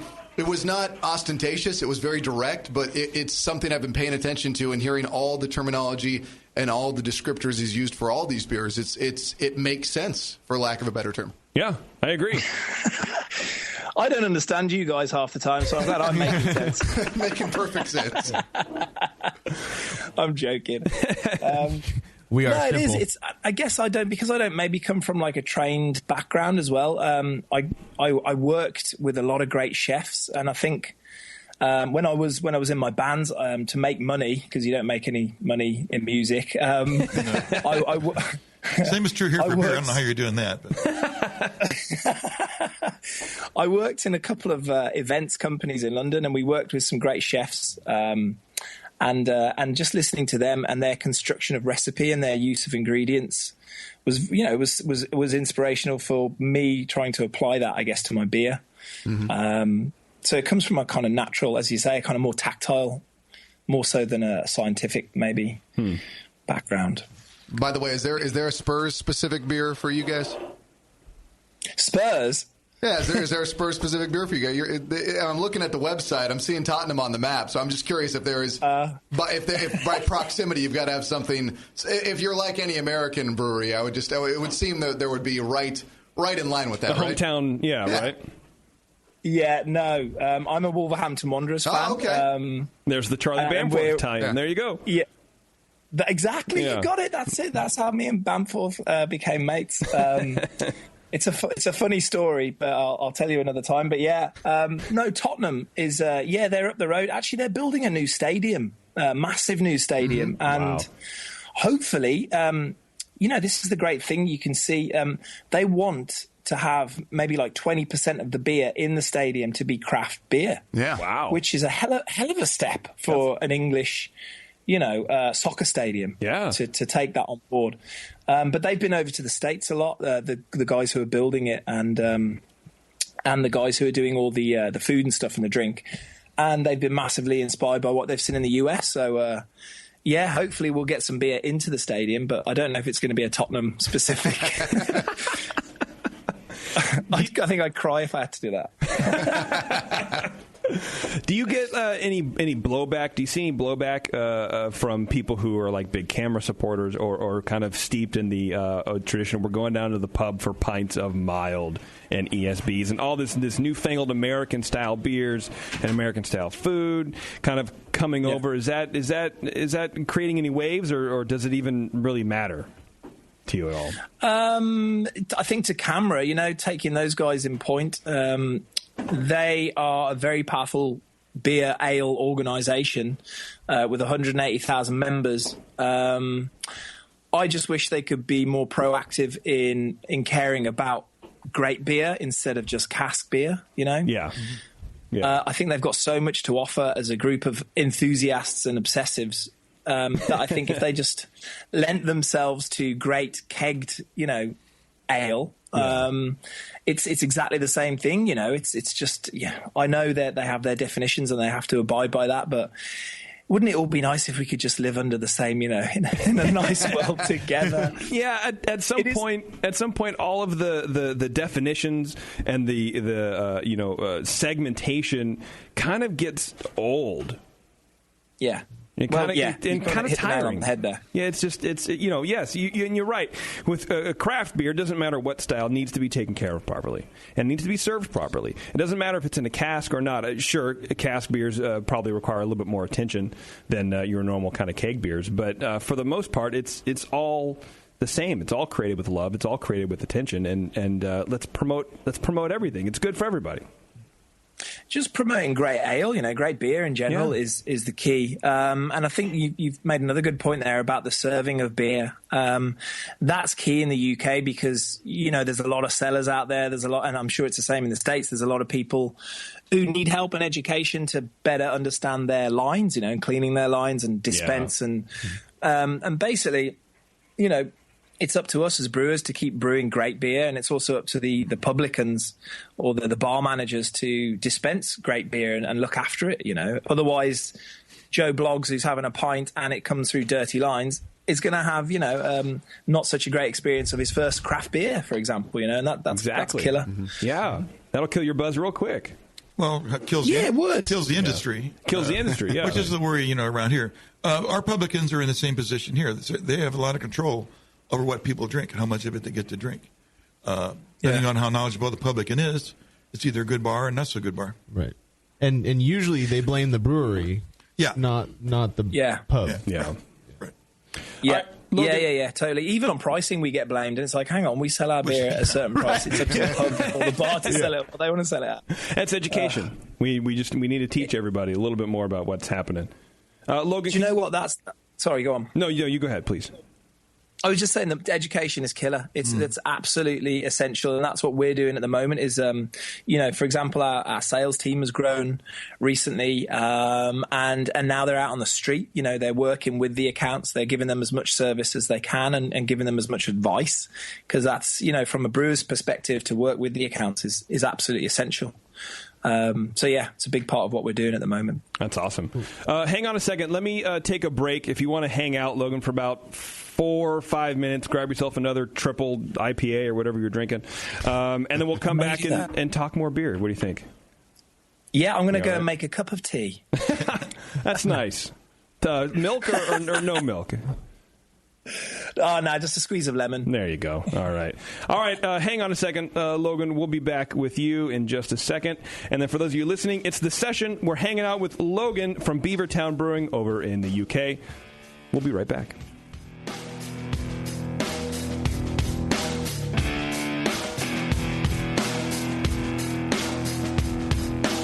You're listening to the Brewcasters. The Brewcasters on the Brewing Network.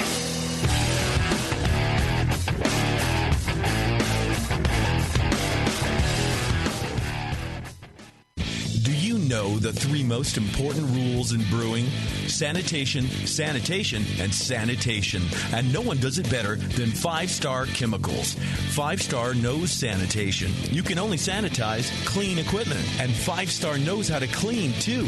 For craft brewers and home brewers, 5-Star has what you need to keep your fermenters, serving tanks, kegs, and draft lines sparkling and free of any beer-spoiling bacteria. PBW, caustic, acid cleaners, Star San, SaniClean, lubricants and defoamers, pH stabilizers, and more. 5-Star Chemicals has cleaning supplies, safety supplies, heat exchangers, pumps, hoses, and valves. And 5-Star is proud to offer eco-friendly products that exceed customer expectations. If you have a cleaning problem, you need the 5-Star solution. Visit 5starchemicals.com or call 800-782-7019. 800-782-7019 and get the 5-Star treatment today. That's it. I've had it. I am never putting hops in my beer again. What? Why? It's just too ridiculous. Insane prices, stupid contracts, high shipping costs, crappy selection. Dude, you need Nico Brew. Nico Brew will rock your f***ing face right the f*** off your f***ing skull. $5 shipping to all 50 states, plus fantastic international rates get you low prices on Nico Brew's great selection of hops and more. Whether you're a home brewer, a pro brewer, or a home brew shop owner, Nico Brew can get you the hops you need in increments big and small, single orders, spot buys, or full contracts. And there's only one place to join the uber special secret elite bare bones club where you'll get the best deals anywhere. Holy shit. NicoBrew.com. NIKOBREW. Nico Brew, your bare bones buddy in the brewing business. For more than 20 years, White Labs has collected yeast strains from around the world and kept them locked away. Until now. Through the Yeast Vault, they are now releasing new, creative, and unique strains. Most have never been used in commercial products. Some have names you can barely pronounce. And all are uniquely White Labs in quality and performance. Now they're giving you the opportunity to unlock the vault. Here's how it works. Pick the yeast you want from the vault. As soon as 500 people have chosen that yeast, your card will be charged and your yeast will go into production. A short time later, a fresh White Labs Pure Pitch package will show up at your door, ready to make the beer you've always wanted to brew. For the first time, White Labs is letting you into their secret yeast vault, unlocking access to hundreds of strains never available before. Join the White Labs Customer Club for first access to the vault. If you work in retail sales, the restaurant industry, or are a new craft beer enthusiast, or you know someone who is, you have got to check out Beer 101. Beer 101 is an online course created for anyone wanting a quick introduction to the vast world of craft beer. Beer 101 covers the history of beer, brewing ingredients and processes, vital stats like ABV, SRM, IBU, and gravity, styles, tasting, glassware, and pairing beer with food. The Beer 101 course is offered by the Brewers Association at craftbeer.com, also home to the truly awesome Beer Style Finder, a visual guide to every beer style. Quickly play with color, bitterness, and alcohol content to interactively explore the entire world of beer styles with a gorgeously designed interface to your favorite beverage. The new Beer 101 course and new Beer Style Finder are only available at craftbeer.com. Craftbeer.com, celebrating the best of American beer.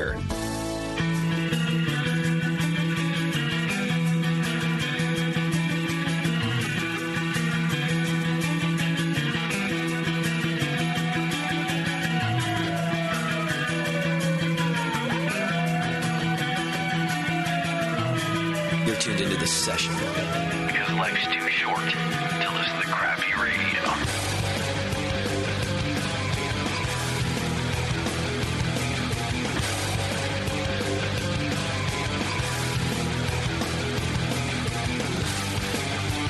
All right. Thanks for hanging out, everyone. You're still welcome. Thank you. I appreciate that. Before we get back to Logan here, I do want to tell you guys what's happening at the AHA. What's happening at the AHA? The American Homebrew Association. Well, they're having a membership drive, Warren. They have a special offer, actually, for the Brewing Network listeners. You can join or renew your AHA membership in June and receive 6 ounces of Mosaic hops from BSG free with your membership. Just visit homebrewersassociation.org and use code BNAHA, or, as you so eloquently pointed out the other day, Banaha. I did say that. Yeah.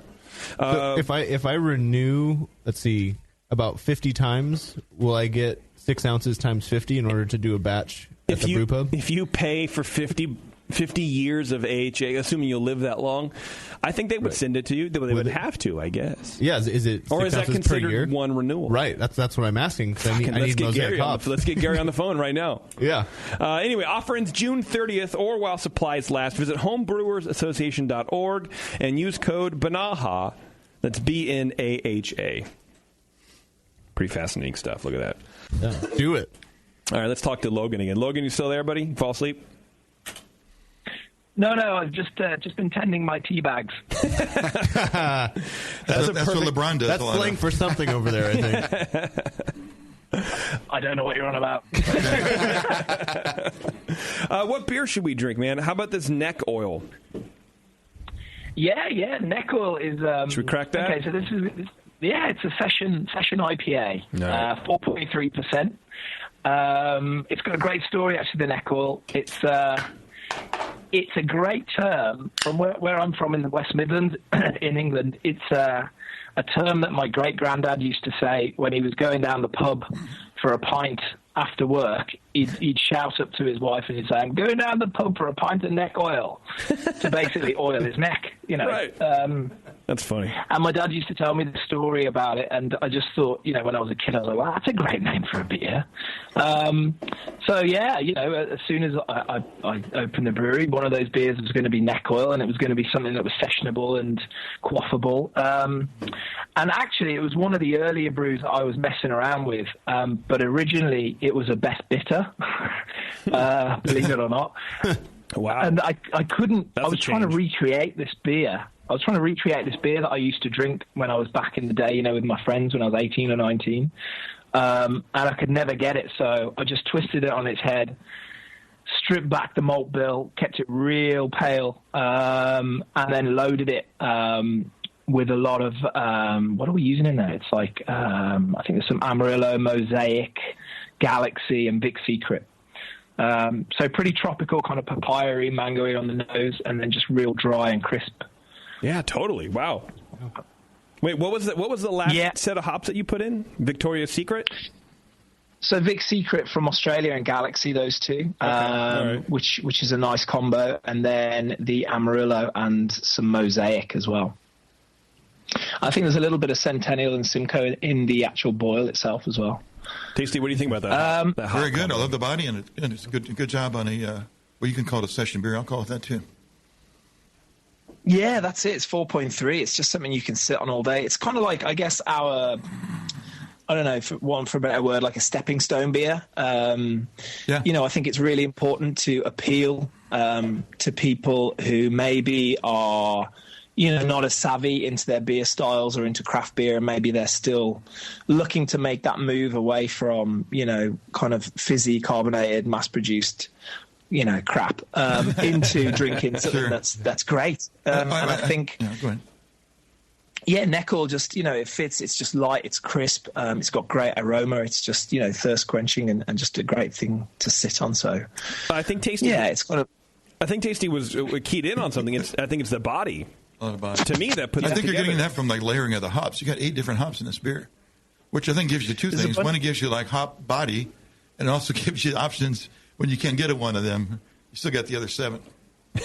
Yeah. Well, that's to bear in mind as well with hop contracts. Sure. God, that's another ball ache. But we got that problem here too. Yeah, no, we use a little bit of. I think we use some carapils in there just to open the body up and leave a little bit of residual sweetness. You mash high, and then we mash in quite high temperature. Nice. Yeah, you got the right idea. You're getting it. It works. I can taste it in the beer. Yeah, it's delicious. Is there a certain country that's easier to get hops from, between getting hops from the U.S. and Australia and New Zealand? Have you found one that is a lot easier than the others? No, it's all a pain in the ass. Okay, yeah. So same over here. Yeah. Makes it easy. Yeah. But good. Yeah, I mean, unfortunately, we don't. We have done, but we don't at the moment use any British hops, even though they are wonderful in certain types of beers. I just feel they don't suit the style of beers that we're brewing or that I'd like to brew at the moment. So yeah, as I said in the beginning, it was really hard to try and grab some hops that would make a difference. That I wanted to make a difference, like Citra, Amarillo, whether it was Centennial or Simcoe or now Mosaic and Equinox, or what do we have to call that now, like 366 again. Did they change that? Yeah, they were going to get sued, I think, by a brewery, called Equinox Brewing or something. They changed the name. I don't know. Oh. Maybe I shouldn't have said that. I don't think I said that. No, we'll edit it out in post. It'll be weird. Hey guys, guess what I heard Logan say? Yeah. Whoopsie.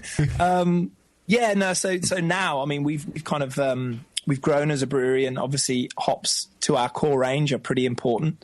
I think 5 out of the 6 beers we do are hop dominated, dry hopped as well. So yeah, we've had to work hard on our relationships with the hop farmers, the growers, and contract for a good 5 years into the future, to try and nail down some volumes. Yeah, I was in Yakima last year actually for selection, which was an amazing experience. Oh, nice. I could spend weeks there just sniffing. Well, that's what you do. You wouldn't be out of place. I'll tell you that. I don't know. I think I might have grown a third nostril when I was there. The amount of kind of hops I was sticking my noses into. And I've got allergies as well. I was just a sucker for punishment. Oh man, look at you staying up late here.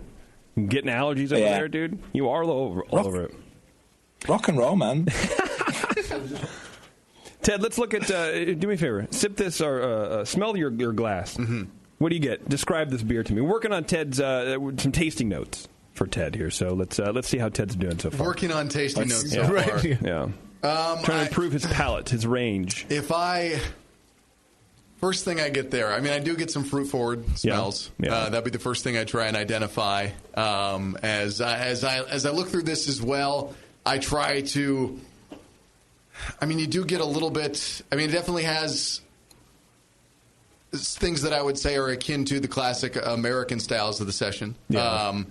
But I don't know. What's the exact question you're asking me? I just want to hear your opinion on it. Yeah. Well, I just want you to throw out descriptors. That's all. Descriptors, yeah. I mean, I get a little bit of a fruit forward there with the nose. It was easy on the palate. Like you guys were alluding to, I thought the body was really good. I thought it had a lot to it as opposed to some sessions which are thin. This did not have this at all. It had good mouthfeel. It felt like I was drinking something, which I think is a problem that you run into with a lot of sessions, is that it tastes watery. This was not watery. This had a very forward mouthfeel, which I liked. Yeah, I agree. But I mean, it was. I like it. I would drink a lot more of this if I was given the opportunity. You got a future in radio. Anyone ever tell you that, Ted? It's been brought up, but then they laugh at me. Right. Hey, Logan, real fast about your going back a little bit to your homebrewing careers. Do you approach beers differently now when you're sitting around with the folks at the brewery trying to design a recipe or talking about beer? Is it a different approach now than when you were a home brewer? Maybe as far as I don't know, you have to sell this this beer eventually, and people actually have to purchase it and drink it, or an ingredient issue, or is that an issue at all? You kind of just throw whatever at the wall and see what sticks. No, I think the consideration, as mentioned before, is key. Like, you've really got to understand what you're trying to achieve from the beginning, whether it's a concept within a beer like the peach cobbler, or whether you're really trying to nail that hop experience, and extract and as much of the that kind of biotransformation, the aromas, the mouthfeels like you were talking about before, those kind of layers of flavor that you can get from multiple dry hops, for example. We consider a lot. We sit around and we talk, and as I say, a lot of the guys, they come with great experience now and education, which is wonderful. So they can tell me exactly what the hell I'm on about, which is nice. I'm always going on about, the levels here and the little spikes here. I want to experience this, and how do we do that? And they help me bring it to life, which is great. It's very much a kind of collaborative effort. Yeah. But then it's just ensuring from start to finish that we nail it as a process and we nail it as a package. Yeah. Well, it's got to take a lot of pressure off too to have such a staff that you can rely on. I think a lot of breweries here, tasting. You talk to more people than I do. It seems like it's 1 or 2 man shows. And they have limited sensory panel if it's just the brewer and his assistant. You got 4 or 5 people that you trust their palates. Definitely, that's an advantage. Yeah. Yeah. Do you think? Yeah. I mean, I think that's what you guys are talking about there is key.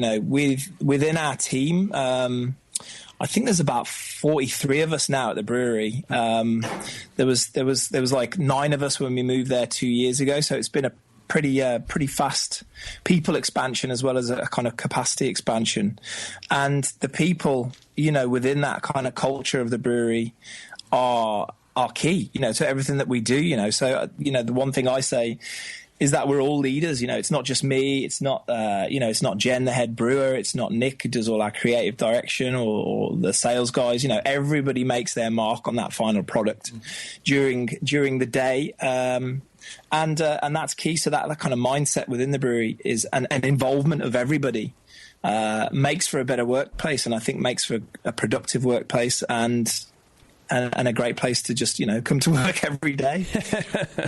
Yeah, I really, and hopefully the guys like that too. Yeah, for sure. Well, and I like that idea that everybody is involved, and there's not there might be a title hierarchy, but it doesn't sound like there's an idea hierarchy, if that makes a lot of sense. Everyone's ideas are valid, and they're helping to make the beer, and I think it shows with the level of creativity that you have with your. I mean, you have a wide range of beers for being 4 years old. Yeah, I mean, that's it. Of course, there's lines within, the buck stops with me, I guess, right. which is nice, and I want to keep it that way. I'm very fortunate that it's just me and my wife that, are involved at that level. So it's nice to be able to kind of fulfill a dream and a vision, which is great, and to have that flexibility. I think in this marketplace, in the craft marketplace, and not to be run by accountants or whatever it might be. It's an amazing freedom. Well, we'll talk to you in 10 years when you are run by accountants, because you're that big that you need to be run by accountants. But by then you'll have your own island in Bali or something. That'll be great. What should we drink next? I see in the notes here you had mentioned either the espresso or Hyde, and that's like a representation of 2 of probably 8 beers that we have left to choose from. So what do you think we should drink next? Do you know what? Why don't you go? Because those are 2 big stouts. Why don't you finish with one of them? Why don't you try the? Have you got the Jekyll? Yes, we do. I don't know. You got it on ice? I don't know, but yeah. This is another really interesting beer that's come out of our Tempest project, which is our barrel program. And this is another kind of a beer that was primary fermented with a Duvel yeast strain, actually a Belgian style yeast strain, and then transferred into Muscat barrels for 9 months. Oh, geez. Where it was conditioned on gooseberries and some, I think it was Brett Klaus Senii, I think we used in that one. Okay. So loads of fruit character coming forward, loads of like sour coming from the gooseberries. Give it a go and see what you think. And I think the Muscat is there as well, delicately. I'm pouring that. So that's a thick beer. While I hand the glasses to the guys, tell me about the label art. That's one thing that's blown me away about your brewery. Your label art is amazing. It is. Nick Dwyer is our creative director, and I was very lucky to have met this young man. He's quite a character, and he used to be waiting tables at Duke's Brew and Q at our restaurant. Oh, okay. Yeah. So I used to be brewing in the kitchen in the day, and then he used to come in for his shift on the afternoon. But he'd always have his little sketch pad there, and he'd always be doing his illustrations and doodling away. And at that time, I really wanted to, because we were doing a lot of experimental stuff, I wanted to use, almost like individual artists for each beer. Yeah. To add another layer to that and bring the beer to life. And then seeing Nick, it was just like, oh my God, you do everything that I love. It's psychedelic, it's Day of the Dead, it's skeletons, it's like Mars Attacks, it's sci-fi. There's everything there, which is. So as soon as we could afford to bring him on full time, he became a kind of Mr. Creation. So, yeah, he's pivotal to us. A beer, when you walk into a shop and there's 1,000 beers in front of you, you want it to stand out. You want people to go, oh, what's that? And Nick does that for us amazingly. And then people drink the beer and they go, fuck, this is great. Not only does it look cool, but it tastes awesome too. That's what I'm thinking too, man. It's very, very psychedelic, very rock and roll, very, I don't know, just kind of out of the norm, which I think is, I think kind of fits your beers anyways. And that was without anybody taking any LSD, which is great. Just wait. I don't know how we do it. Yeah. Just wait. Like I said, in 10 years, when Nick's running out of creative juice, he's like, man, I need to start dosing again. Actually, you know what? He's a force as well. Like we'll talk about ideas. Maybe I'll write to him about a kind of concept for a label or whatever, and literally he'll come up with it within an hour or two. It'll be on my desk basically. He's a notorious in his production, and he defines what we are, from the packaging, I guess. Yeah, well, and label art is so, I think, underappreciated in the beer world, and I think a lot of people don't spend as much time as they should on how their label comes across, how it elevates their brand, and I don't know. The first thing I saw about your beer was the label, and it stuck with me ever since. I think when Phil mentioned you guys, I looked you up online, and all your artwork has stuck with me for like 3 years until this point. Then I can actually talk to you and drink the beers, and it's I don't know, it's really cool. It doesn't happen a lot. Well, like you said, it's the first experience, isn't it, that the public get is the physical look and feel of the can or the bottle. Yes. And that's, you want to hook people in straight away. And, I'm no kind of marketing genius, but I know what I like, and I like to be kind of stimulated straight away. We were lucky. And I think in the UK, again, 4 or 5 years ago, and even now, a lot of the old regional brewers, a lot of the family brewers, a lot of the old school brewers, they don't, there's no consideration or care into maybe, I don't know. Maybe that's what they like, but I just think you can be a lot more creative, not just with your brewing, but with the look and feel of the product. Are they trying to be more traditional, maybe, and kind of step away from the sort of new school folks like you that are coming up? No, I think they're just being themselves, and that's something that they've always been from 1970 or whenever, or whenever they started. It's just, it is what it is, and it suits them, and that's fine. But for me, it was, I wanted to be, again, kind of representational and honest to what I like, and Nick did that, which is great. Yeah, he nailed it, man. Do you think, because each label is pretty unique, do you think the kind of brand recognition, you're still able to maintain brand recognition across each different brand? Like, people just know, looking on the shelves, so much is so homogenized that when they see a couple labels that are next to each other that are different, they're like, oh, that's the Beavertown. Yeah, that's definitely happening. People get sick and tired of our skeletons, which is great. Nick, somebody was like, oh, not Nick Dwyer and another incessant bunch of skeletons on the label. It was on social media somewhere, and I was like, Nick, is that your dad writing to you? What's going on? It's like, I told him to stop. It's definitely defined, I think, Beavertown. People know it straight away. And particularly, there's a beer there called Gamma Ray, which is our kind of biggest selling beer. It's an American pale ale, and it's very colourful, and it's got that kind of Mars Attacks kind of, spacemen that are being blown up, and that is our kind of figurehead, those guys, that spaceman, those dudes, people recognise hand in hand, it's Beavertown now, which is great. I really like that. How many of these guys do you have tattooed on you? None yet, actually, but I've been thinking about it. Yeah? Right on the forehead, just right. I think right only there. Left. Yeah, I think it'll really set you apart from everybody else who doesn't have a face tattoo in the beer industry. Do you know that there are people starting to get Nick's designs tattooed, and they come up to us at festivals and they're like, oh, look on my leg or look on my back, or can you sign this or something? It's like, whoa. That's a big thing to do. So, yeah, I appreciate that. Did you ever get that kind of recognition being in music? No. I mean, I didn't mean that like... now you're a real rock star. Yeah, I didn't mean that as like a snark, but I don't know. To me, it'd be kind of a trip, right, to go from an industry where that's kind of... We celebrate musicians in culture, and then to go from that to being a brewer to having people ask for your autograph. I think that'd be kind of a weird... I don't know. That would give me a weird feeling. I'd be like, oh, that's kind of cool. That I didn't really expect this level of recognition where people are coming up to me asking me for my autograph. Yeah, no, I totally I agree. Being a brewer, and I never thought it would be like this. It does feel a bit like being a front man in a band, which is what I was, and now I am like Mr. Beaver, the ambassador of Beavertown, and I do a lot of events. I think it's really important to get out there and spread the good word and talk to people face to face with a beer in hand. I think that's absolutely killer, and it does feel a bit like being on a stage, and I really like it because.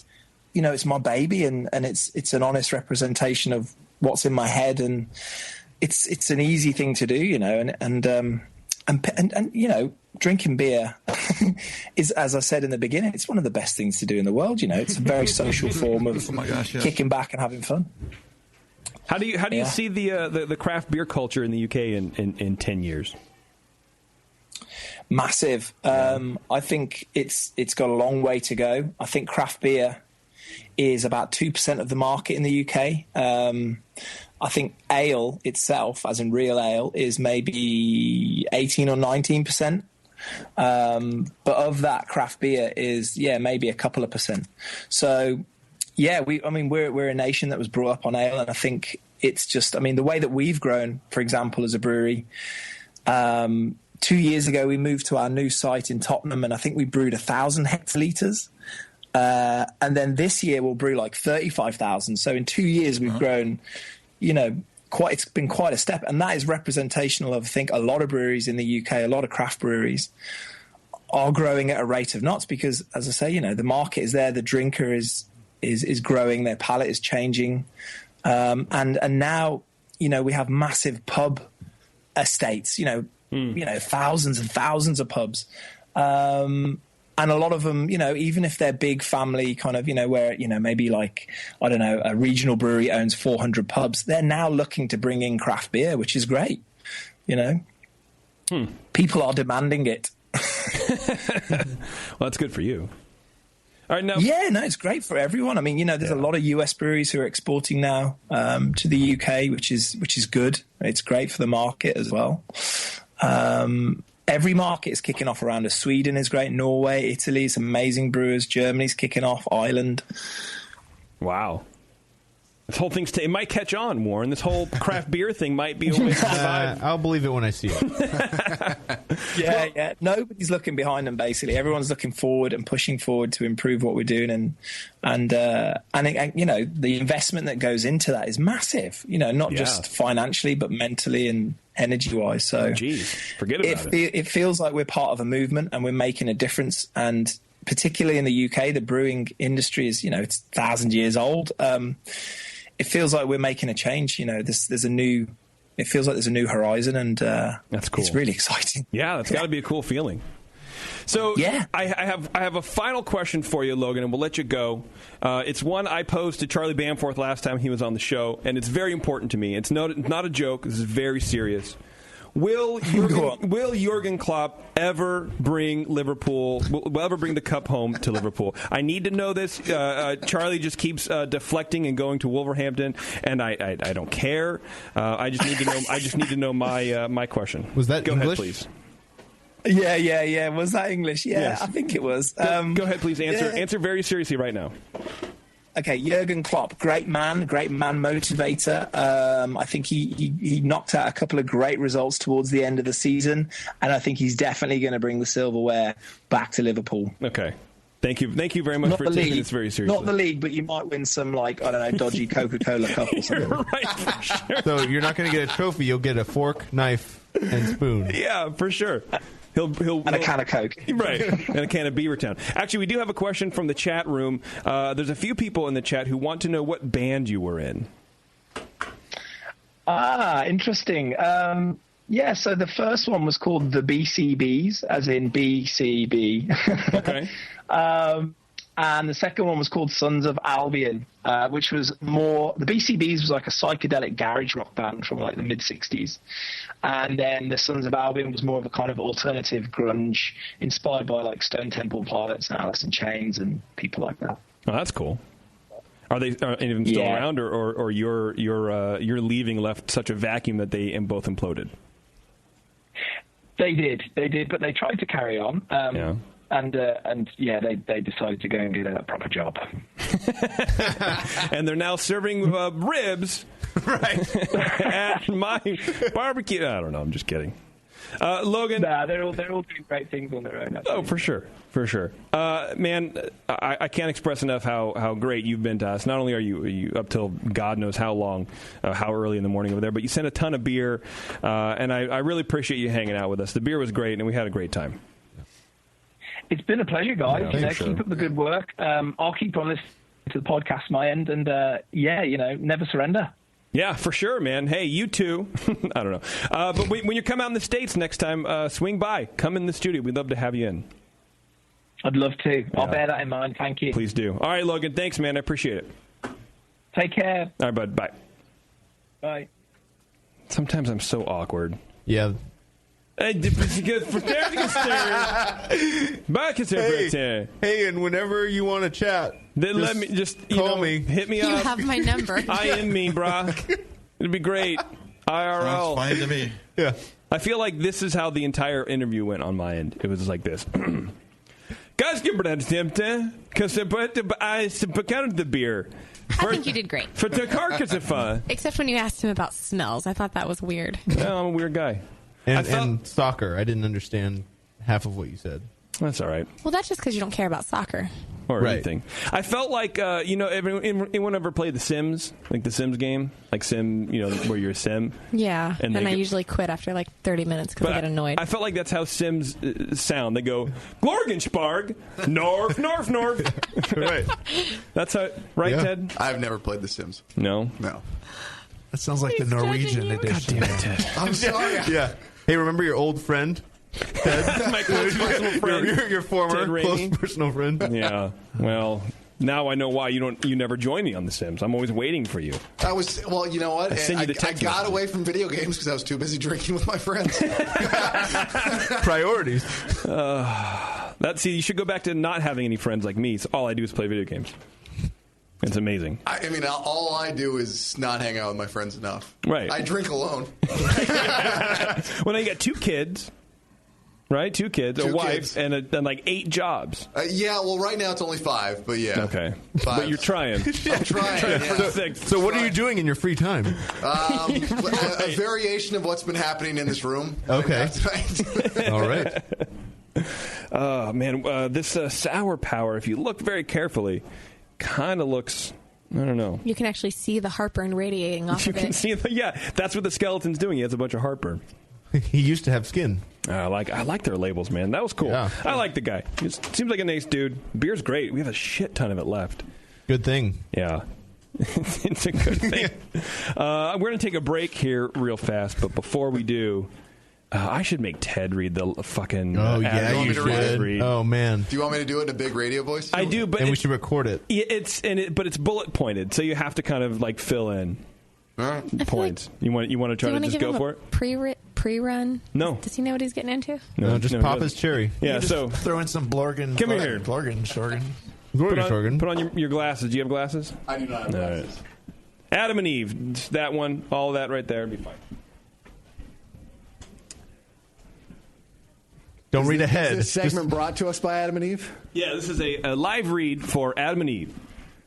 This segment brought to you by Adam and Eve. Go to adamandeve.com for a limited time only. You'll get 50% off just about any item. When you select your one item at 50% off, you'll also receive 3 free adult DVDs plus a free exclusive gift. And to top it all off, they will even throw in free shipping on your entire order. Exclusive gift, Clit Bumper. It's the ideal pleasure ring for couples, right, JP? He'll love the way this ring lets him stay harder, longer, increases the strength of orgasm. She'll love the way the pleasure rubs thrill her sweet spots. Unique bumper stimulates her clitoris, soft and stretchy for a comfortable fit. It's made of premium silicone. That's premium. It's waterproof and it's compatible with all water-based lubes. AdamandEve.com and use code BNARMY at checkout. That's BNARA. Let me try that again. That's BNARMY at adamandeve.com. Use code BNARMY at adamandeve.com. Is that good? Very good. Wow, what a professional. Very good. Wow. 6th job now, yeah. How did he get through that without snickering or anything? Yeah, without making dick jokes. I don't know. We definitely never do an Adam and Eve live read that quickly because we're always making jokes. Well, I mean, they present themselves. Yeah. Oh, no, and they love it. I mean, they go, just do whatever you want. It's fine. So we'll sit 5 minutes waxing poetic about clip I'm sorry, do you need me and... to do it again? No, you did great. Okay. I noticed you went for the optional pronunciation clitoris. Well, yeah, because I say clitoris. I say both, actually. I used to have a car, a Ford Taurus. Okay. And my friends called it the clit. Oh, yeah. All right. Okay. So that's what came out. That's what I remember. Hey, man, you go with what you know. Apparently. All right, friends, we're going to take a quick break. Are we eating, Bev? I wasn't sure if you wanted to eat mid or after, but we will not be eating on this break. Okay. So then we'll be right back. It's The Session. Hang tight.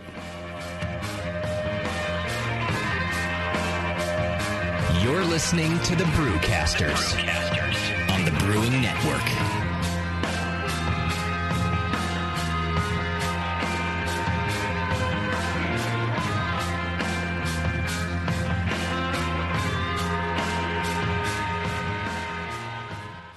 With over 20 years of experience making world-class craft beer and more than 100 gold medals in international competitions, Moylan's Brewing Company is not just a pretty face in craft beer. Just ask Brendan Moylan. What do we got here? The beer of the hour. Moylan's, gotta love that big M. It's like a sign of awesomeness. Woo-hoo! It's got an extra kick to it. Let's pour this bad boy. Oh, yeah. Oh, Moylan's. At the end of the night when the kids are finally in bed, the wife's in bed, nobody's bothering your ass anymore. That's Moylan's time. Moylan's is for you. Yeah. It's to help you out. Yeah. It helps me out. What? Well, because it's freaking awesome. Northern California brewed. It's brewed with love. With love? Oh, yeah. Tremendous. And it's always best where? Moylan's. You gotta try it. On tap at Moylan's. in Novato. They're friggin' awesome. Not only because I own the brewery, because I love the beer. Cheers! Boom. Kilt Lifter Scotch Ale takes big beers to a whole new level with rich malt balanced perfectly with delicate hops, and now comes in 4-pack tall boy cans so you can take the party on the go. Or come to the brewery, take a tour, and try any of Moylan's fresh creations right from the source. Check them out at moylans.com. Your support of the Brewing Network means everything to us. We couldn't produce shows without you. And we love giving you something extra for that support, like Brew Your Own magazine. You already know it's a great brewing magazine full of recipes, equipment how-tos, discussions of beer styles, and brewing techniques. Whether you're new to brewing and just starting out or you're an old pro, you'll always learn something from the articles in Brew Your Own. Plus, there are amazing special issues like plans for building a Brutus 10 system, 250 classic clone recipes, and the Homebrewer's Answer Book. Brew Your Own magazine and BYO.com are awesome resources for any brewer, whether for yourself or as a gift. When you subscribe or resubscribe from the Brewing Network homepage, you directly support programs like this. Get a great magazine and support the Brewing Network. Subscribe to Brew Your Own right from the BrewingNetwork.com.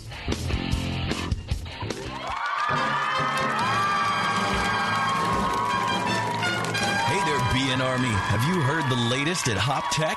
Since Hop Tech has doubled in size after a huge expansion, Jade and Roberto can stock even more of the best quality homebrewing supplies and equipment. Over 60 kick-ass varieties of hops and malts, monster truckloads of quality brewer's yeast, including White Labs, Y-yeast, and multiple dry yeasts. They even have all grain systems from Grain Fathers and Ruby Street Brew Systems, thanks to Jade, the brand new all-grain brewer. And don't forget about their 10% discount to all BN Army members. Jade and Roberto are waiting for you and all of your brewing questions over at hoptech.com. Hoptech, totally not sucking since 1983.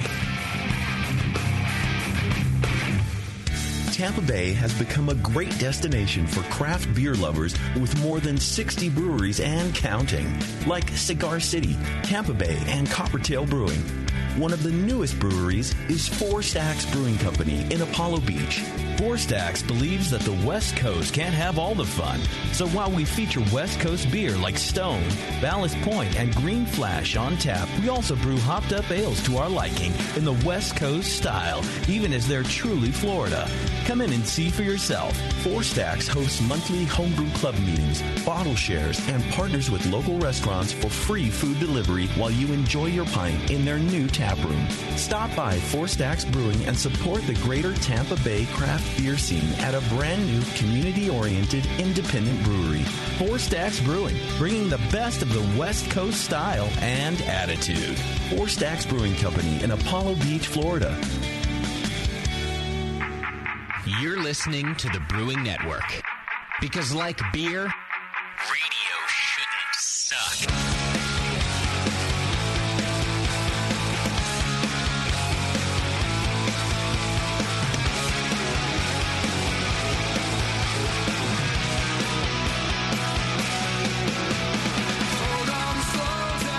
All right, thanks for hanging out, everybody. Looking through my notes, I forgot to ask Logan. He apparently at the I don't know if it's a tasting room at the barbecue joint, they make Bloody Marys with their smoked porter, and it's called Smog Rocket, I guess. Smog Rocket Bloody IPAs or Bloody Marys. Yeah, Bloody Marys. Huh. Warren, does that sound good to you? A Bloody Mary with smoked porter? I don't like tomato juice. So no, thank you. Fuck you. Beverly, heartburn, tomato juice, no? No, heartburn is fine. No, I like Bloody Marys. Okay. Because I know a lot of people with tomato juice, it's a no-no. It's just sour. Because I get mad heartburn, so I stay away from even though I enjoy them, I stay away from them. But I feel like I personally fund the heartburn over-the-counter medications. Well, one thing I've learned about myself is that the drunker I am, the more I can tolerate sour things. So if that Bloody Mary has a lot of vodka in it, we're going to be fine. I like that. We're going to be all right. I like that. We're going to be just fine. Which is why I can have sour beers after I've been heavily drinking. There it is. I want you guys to try the smoked porter. I did want to try it. I was hoping that we got some. We did. So I will be honest with you. I did open a can of smoked porter at my house the other night. I had to have one in advance because I like smoked beers and I like porters. All right, Scott. I had to, wow. I will take your money. What money? Exactly. By the way, Tasty had to leave. He's not feeling well. He came in. He looked green as hell, man. He did not look good. No. It was I'm going to bail out of him. Week. So he was going to help me with the NHC recap, which is what we got to do right now. So he did by leaving. Yeah. So now it's up to you, Bev. I can do this. Talk about Baltimore, man. How was that? You want to come in here? No, you're doing shit No. in there. Yeah. Well, am I? But I'll stay here. She's got shit in her cart on Target.com. So. That's true. No, I'm on Trulia. Oh, is that moving real estate. Oh, it is? Yeah. Oh, okay. So how was Baltimore? Baltimore is an interesting city. It is. Is it different than the last time we were there? I've never been there. Never mind then. Is it different than the last time I was there? I thought you went with me, but apparently that was pre-BN. No, that was a different, very nice brunette girl that you went with. That's very presumptive of you. I'm just saying I'm a very nice brunette girl, so you're confusing me with someone. Oh, okay. Anyhow. Good joke. I know. I was referring to it as Oakland with history. Oh. Okay. Because that's something I can understand. Super historical and cool. Yeah. But it was hood as crap. Really? Yeah. And even down there by the water. It varied from street to street. So down by the water was beautiful, but walking to the water like a block from the harbor area. Yeah. I was walking with Doc and Push, and this not very nice man just started screaming at Doc, and it was a little scary. At Doc? At Doc. Because he was the shortest one. Right. Like in a very threatening manner, like saying he was going to do all these things. And we were having like a conversation between the three of us, but nobody even looked at him. He just started yelling, and then we acknowledged that he was there. Wow. And it was like 1 o'clock in the afternoon. Yeah. I went and had lunch at this seafood place by myself because I got there before everybody. And decided it's the middle of the day. It'll be fine. I'll walk back myself. Yeah, there's plenty of daylight. Daylight is safe. Right. Daylight is Yeah. safe. And there was the harbor, and there were all these upscale hotels. I was like, it's cool. And you're blinding at 1 p.m. Right. Because of the sun reflecting off of my white? Yeah. Yeah. Good joke, Warren. Thanks. So she's right. It was a good joke. I thought so. It was pretty good. The wife one in here. Right. So first of all, GPS, like when you're walking, it can't find you. It can't find you like me? I got lost. You got lost. She gone. I got lost, and I ended up... Bye, Felicia. Oh, God. I ended up... And I had 2% left on my phone. No. I got lost, and I ended up on a street that... We had a bartender at our hotel who ended up explaining to me that there's this whole area of Baltimore that's referred to as the Strip. Because I was like, yeah, I ended up on this street, and there was nothing but strip clubs there. And she's like... Oh. And I was like, yeah, it was fine. I just walked by quickly. It's the Strip because you get stripped down walking through the neighborhood. Give me your shoes. I don't know what happened. Give me but your pants. It was fine. There was like one time where it was not comfortable, but other than that, I thought it was a cool city. Are you people? Oh, sorry. No. Are you sure that your phone actually charges over 2%? Because I think every time you tell a story, it's always somewhere in there is my phone was at 2%. Well, my phone is at 5% right now. Oh, okay. But it's because I am attached to it constantly, so I just kill it. Right. Sorry, go ahead, Ted. I was going to say, are people still talking about the Serial podcast there? The Serial podcast? Oh, do you never listen to Serial? Oh, come on. You're like the only person that... No. Yeah. Oh, really? I don't listen to I don't listen to Ears Up. I really don't. I shouldn't have asked this then. I haven't really jumped onto the podcast bandwagon. Yeah, that's all right. It's. I don't have a commute anymore, so I have no need to. Yeah, you do. JP, you at least see where why I was listen to trying anything? joke about Yes, that, right? I do. Yes. Okay. Serial is a widely popular Okay, podcast. no, I know what you're now I know what you're talking One about. of the most popular podcasts. Yeah. I think ever. I think it's the most popular ever. Yeah, I think so too. Yeah. But hey, nice try, Teddy. I swing and a miss. I'm sorry. I'm sorry. It's on me. But it was a good cut. I tried. You I took. tried. You took. Good hack. Good hack. Yeah. So how were the? I mean, I don't know. How was actually the conference? The conference. Was it good time? Bad time? I had a fine time. Yeah. I had a great time. I don't want to say anything bad. Well, no, of course not. But I mean, like, we do this every year. I know. You know, how were the people? Was everybody really nice? Everybody how was the beer? so nice. I will say that. Everybody involved in the beer scene, almost everybody in Baltimore, every Uber driver I communicated with, everybody's very polite, very nice. Club night was a little weird. Yeah, I'm talking about the homebrewers, right? I don't give a shit about the fucking Uber drivers. Oh, well, the homebrewers are the same guys we see every year. So, they were nice. All right. How was BNA 11? BNA 11 was fantastic. What happened? The buses functioned. Oh, really? They did their job. Were they on time? They were on time. They circled. So we have a roving anniversary party, and it happens in whatever city the National Homebrewers Conference is. And usually there's always a big cock-up. Last year, the buses decided they just that didn't run. They just didn't do anything. They decided, That's nice. They decided that they weren't running anymore halfway through our event. And so they weren't picking people up, and they weren't dropping people off, and they just weren't around. And part of what we tell people when we sell them a ticket is we provide transportation. Yeah. And it was in San Diego. It was like a 15-minute bus ride back to the hotel. And it was bad from the beginning. They started not dropping people off at the venue. They were dropping them off like 6 blocks away and making them walk. They wouldn't turn down onto the pier where it was. It was a whole hot mess. Yeah, but not here. No, this place was fantastic. Really? All the bus drivers, we had yellow school buses. Okay. None of the drivers were drunk. Oh, geez. Which was nice. That's and good. A change for us with school buses. Right. Yeah, no, they did their job. It was fantastic. The venue was super cool. Yeah. I feel like we were really in our wheelhouse. Like, it was a smaller party, but everything went off really well. Like, it was very well planned. Like we tried to do too much in the past? Well, I at feel like the baseball field like or the whatever? baseball, I don't know. I don't really remember the baseball field being good or bad. I thought it was but great. Last year was kind of a train wreck. But last year, if you think about it, was a beer festival with no volunteers. Yeah. It's true. Yeah. That sucks. That sounds about right. It sucked real bad. No. Yeah. No, this year was great. The Peabody Brewery, I believe is what the name was. Mm-hmm. They hit one out of the park. They were fantastic. Oh, really? Yeah. That's great. Absolutely.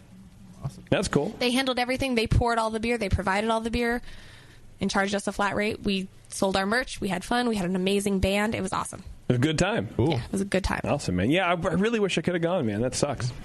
Stupid. Next year's Minneapolis, so you get to redo everything at Northern Brewer again, right?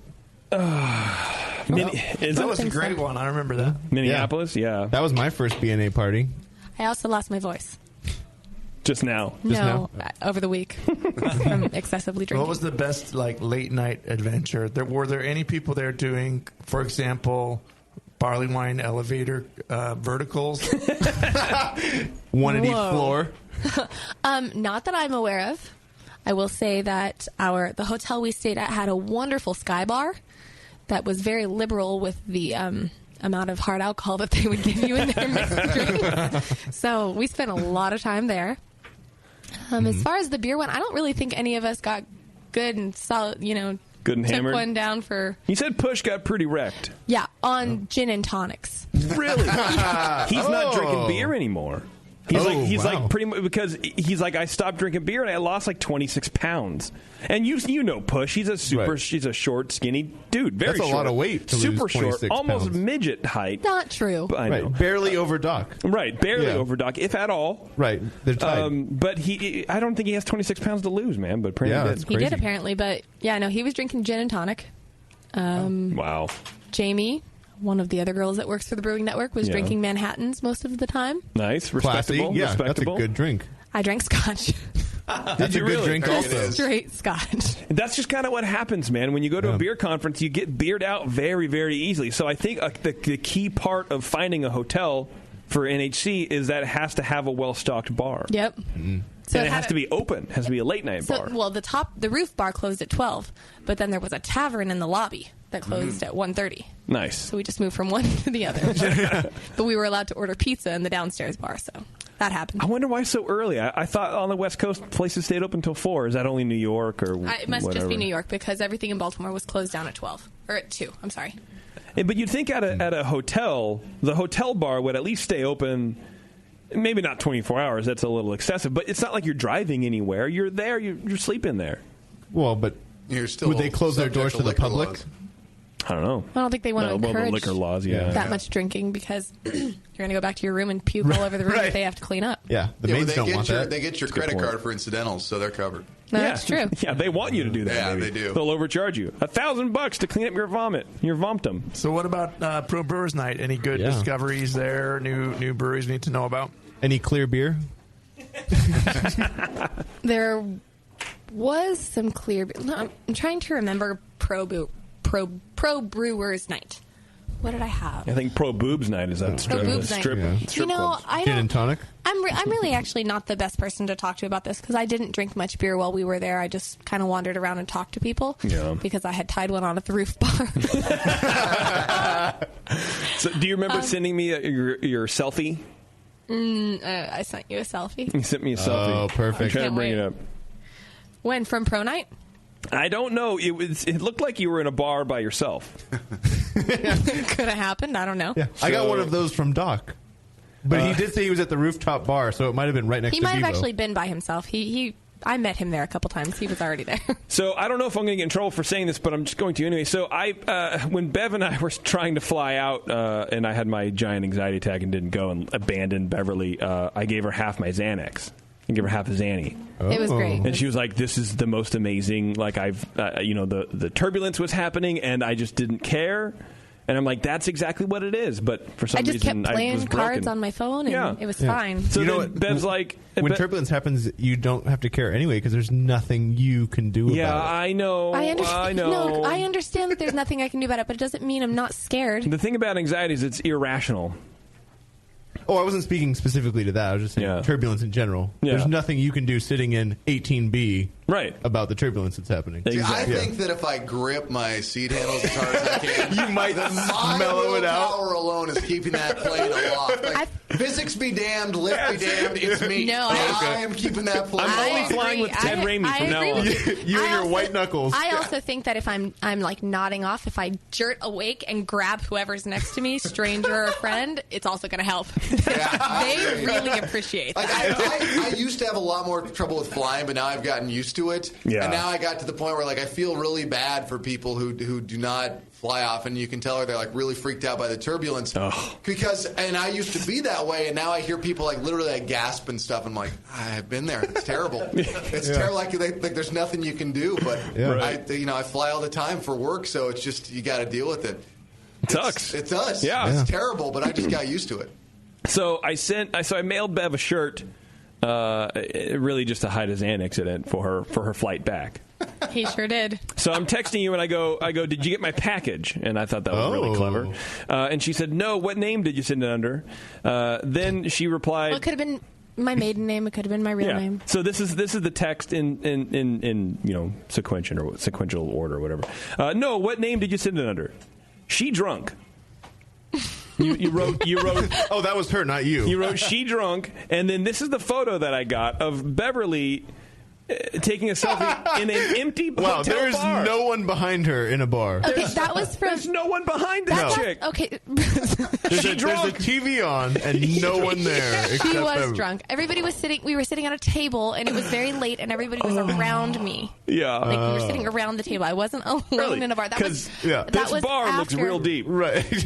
Yeah, it was like 1:30. We were the only ones there. So whoever took the picture said she drunk. She drunk. No, it says that was a selfie. It was a selfie. It was a selfie. Yeah. Okay. That was after the awards banquet where I was celebrating our not win. I just have to interject. You said you sent Xanax in a T-shirt. You don't have to like hide legal drugs. I don't.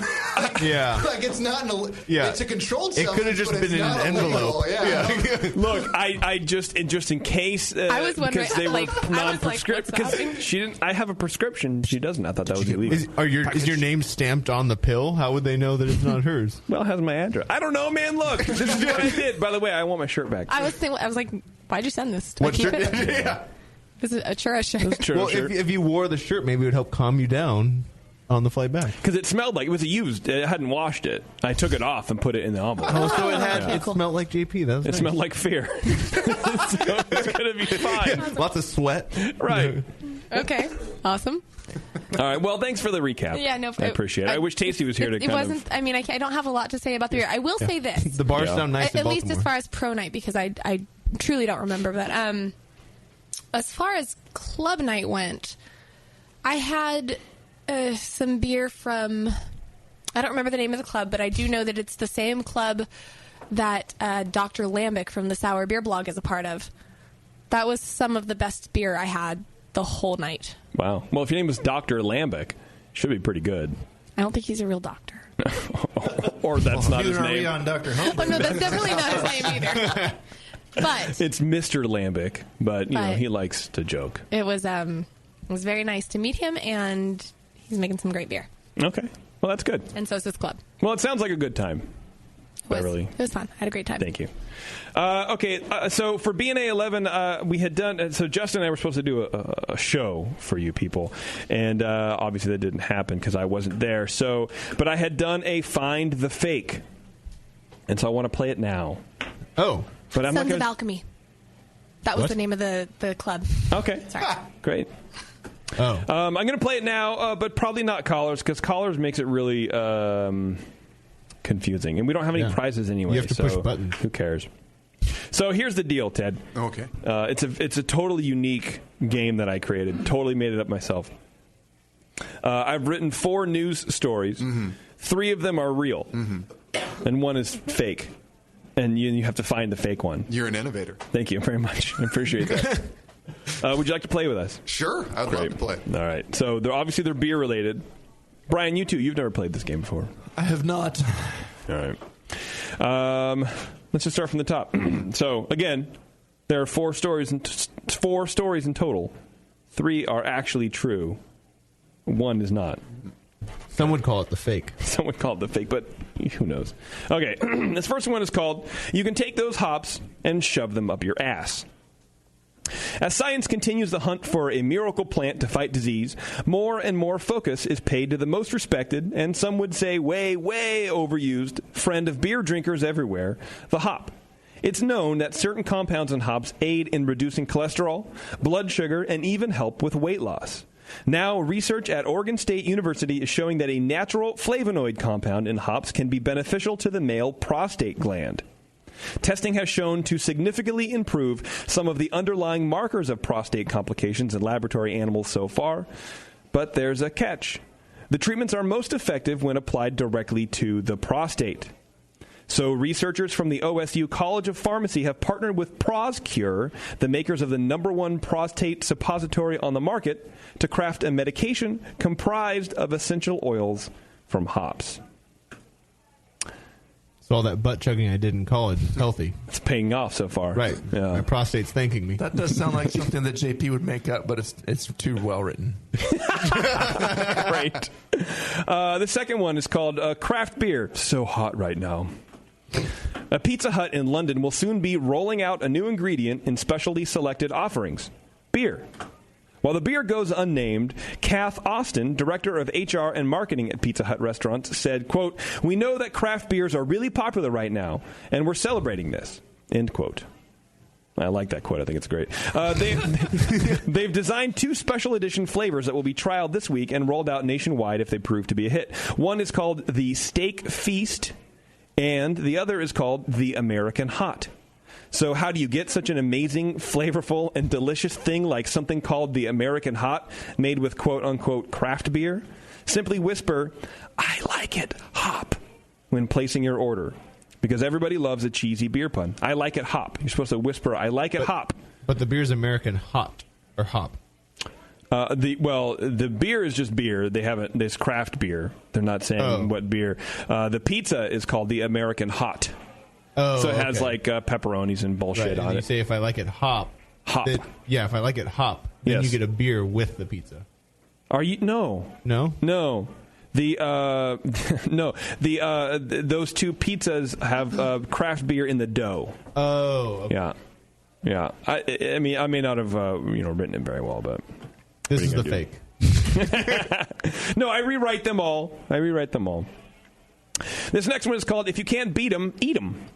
Oprah Winfrey, queen of the yo-yo diet, has had her fair share of food-related struggles. Very public food-related struggles.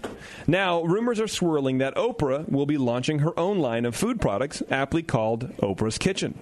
Included in the paperwork was a list of items that spanned the 4 food groups and then some: bacon, caviar, processed and preserved foods, and beer. No details are available beyond the trademark filing, but it's safe to assume that these foods will coincide with her recent investment of Weight Watchers, potentially applying a point value to her craft beer line. Now maybe we can move beyond those beer rating sites and talk about point values that really matter. And last but not least, this one's called I'm Too Dumb to Pour. Pouring a beer is really hard, right? I mean, you have to get the tilt just right, and then there's the foam. It's all simply too much. Don't worry, Brian. There's a solution. Something called the Beer Hour Stadium Foamy Head Dispenser. Manufactured by the Takaranomi Company out of Beer Happy, Japan. This product with the amazing name acts like a beer-powered squirt gun, using your favorite can of beer as the tank. Sorry, bottle drinkers. Using the Beer Hour Stadium Foamy Head Dispenser guarantees you will finally achieve the proper beer-to-foam ratio. Lucky you. And those are your stories. So is Beer Happy Japan a place? Yeah. Oh. They're nuts about beer over there, those kids. There's a town called Beer Happy. Beer Happy Japan. It's a Japanese company. Oh. You hear as well as you read. Well, no, you said in Beer Happy Japan. Right? Out of Beer Happy Japan. Okay, so that I thought that meant Beer Happy, comma, Japan, like I can't Concord, California. No. Okay. Beer had the. I'm trying to find the fake here, so if you're going to tell me that some place is called Beer Happy Japan, that's going to be it, right? Okay, but no, Beer Happy Japan. Okay. Beer Happy was the descriptor. Adjective. Okay. Adjective. Sure. Adjective. Pronoun. Yeah. Right. Adjective. Sentence fragment. Thank you very much. Nice descriptive language there. Thank you. Okay, so let's go around the room real fast. Ted, which one do you think is fake? Can I explain why I think it's fake? Totally.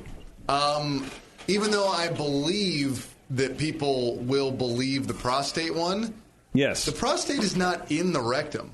And I don't know about the transdermal absorption things that would be going on for some sort of an enema to have an effect on the prostate. Like, let's just... Okay. I understand the simple biology of location, but it's not actually in the rectum, so I don't understand how you're going to...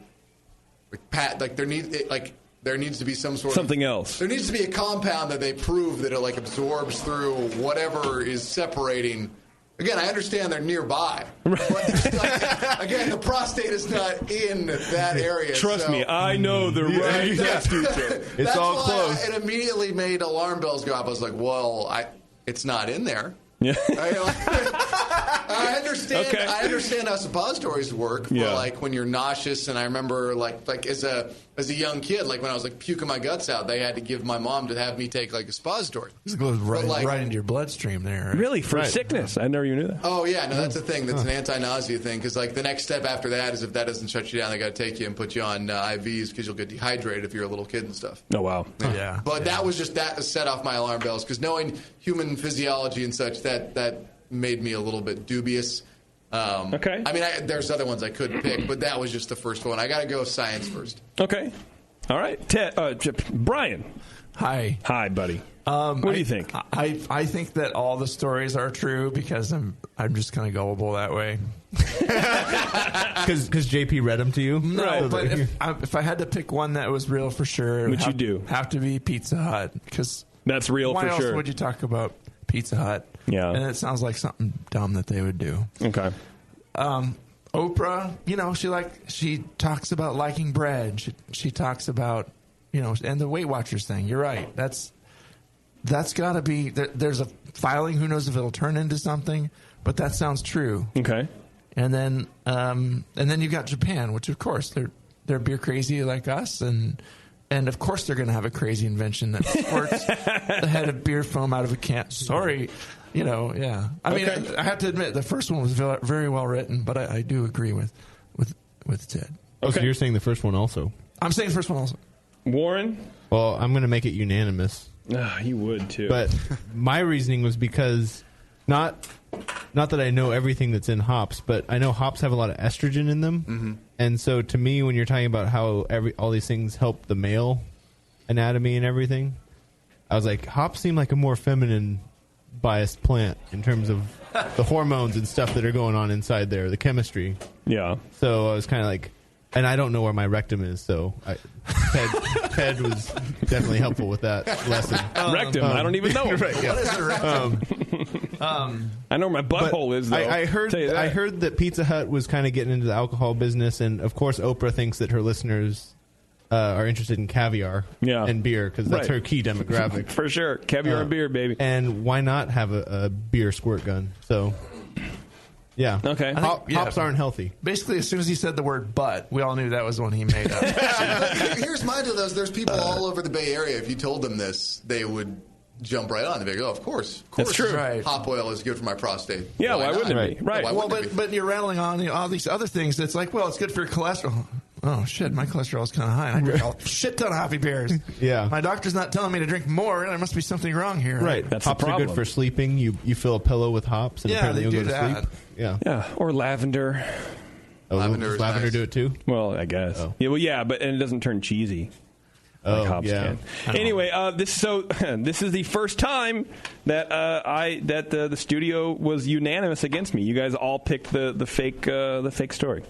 Oh, congratulations! Wow, it was unanimous, and we got it. Yeah. Wow. Oh. Yeah. Yes, that was a fake one. So, but see, here's the thing. And so I thought about it the other day, and I was like reading some shit about hops, and they were talking about, it's good with weight loss and reducing your blood sugar. And I'm like, what about prostate or something? Like, what's the next level for men's health? And then I was like, oh, like a suppository. Does that even exist? Apparently, there are essentially prostate vitamins that you shove up your ass. Oh, really? Yeah, it's like a thing. So, ProsCure is the makers of the #1 prostate suppository on the market. How does that work, though? But that's not what prostate is. Well, and so it's skipping your mouth and stomach and just skipping shoving your mouth it right and into your and so I think the problem is I put that you have to apply it directly to the gland.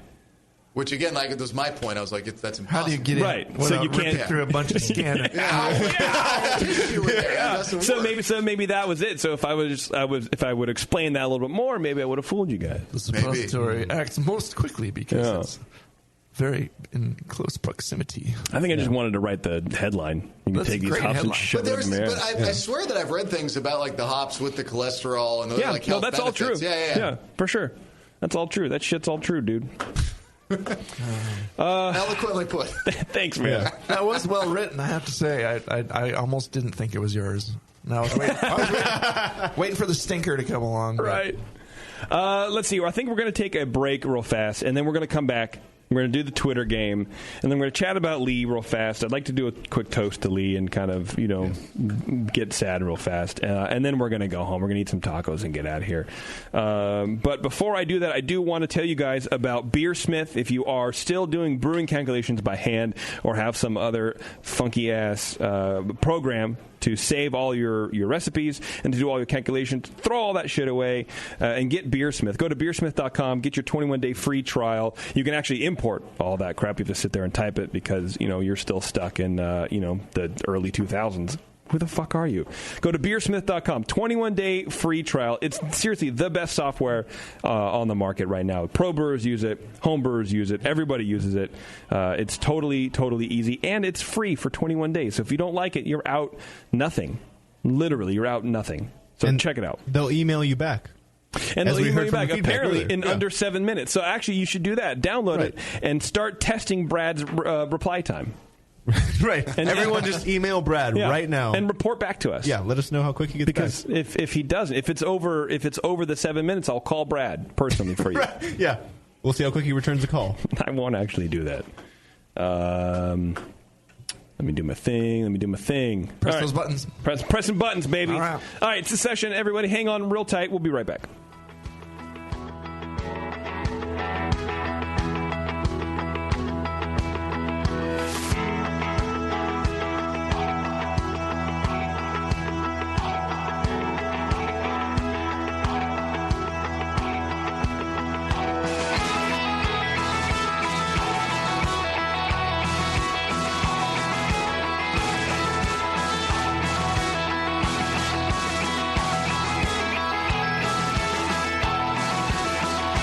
Listening to the Brewcasters. On the Brewing Network.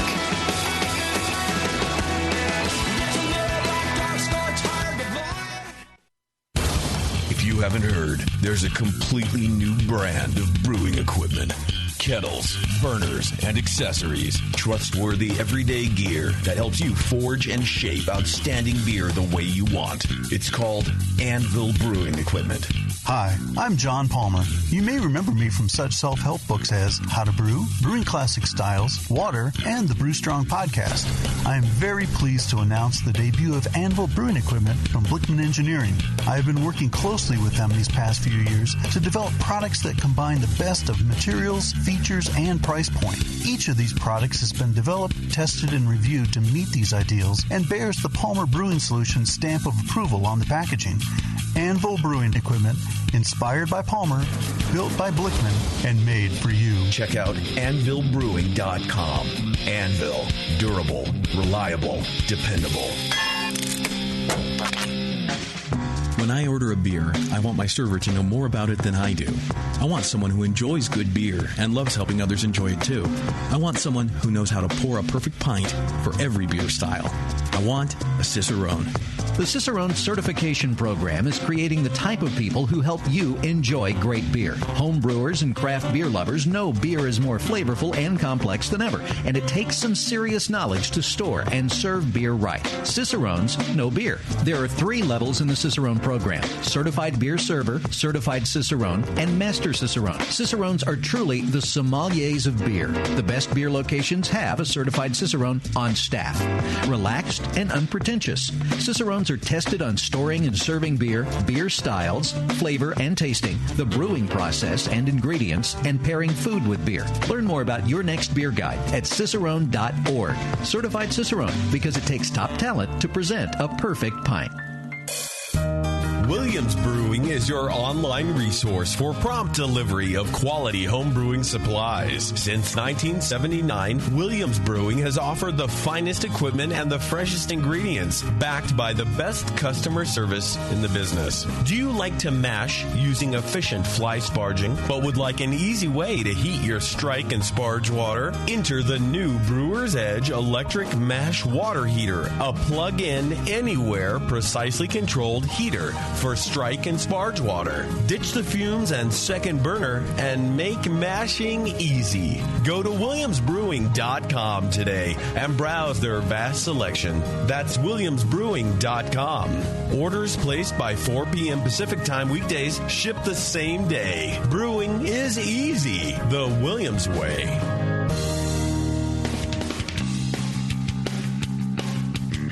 Hey, my brewing brothers and sisters. This is Jamel Zanishev, and I want to tell you about Heretic Evil Twin. You might be familiar with my homebrew recipe, which uses massive late hopping to create a balance between the malty sweet and the hoppy bitter, along with an outrageous malt and hop character. I wanted a beer with the same bold hop and malt character, so we played around with the homebrew recipe until we were able to make a great commercial version too. We've created a beer rich in malt character, full of caramel, toast, biscuit, and an ever so subtle roast note. On top of that, we piled in an insane amount of Citra and Columbus hops at the end of the boil, as well as in dry hopping. This damn-the-cost approach to hopping gives Heretic's Evil Twin a great blast of citrus and tropical fruit that can't be matched by any other hop. The result is a bold, malty, hoppy, but easy-drinking beer. This is our top seller, our flagship beer, and I couldn't be prouder of it. Cheers. To find Heretic beers near you, click on Find Some at hereticbrewing.com. Segmented, demented, fermented. It's the session.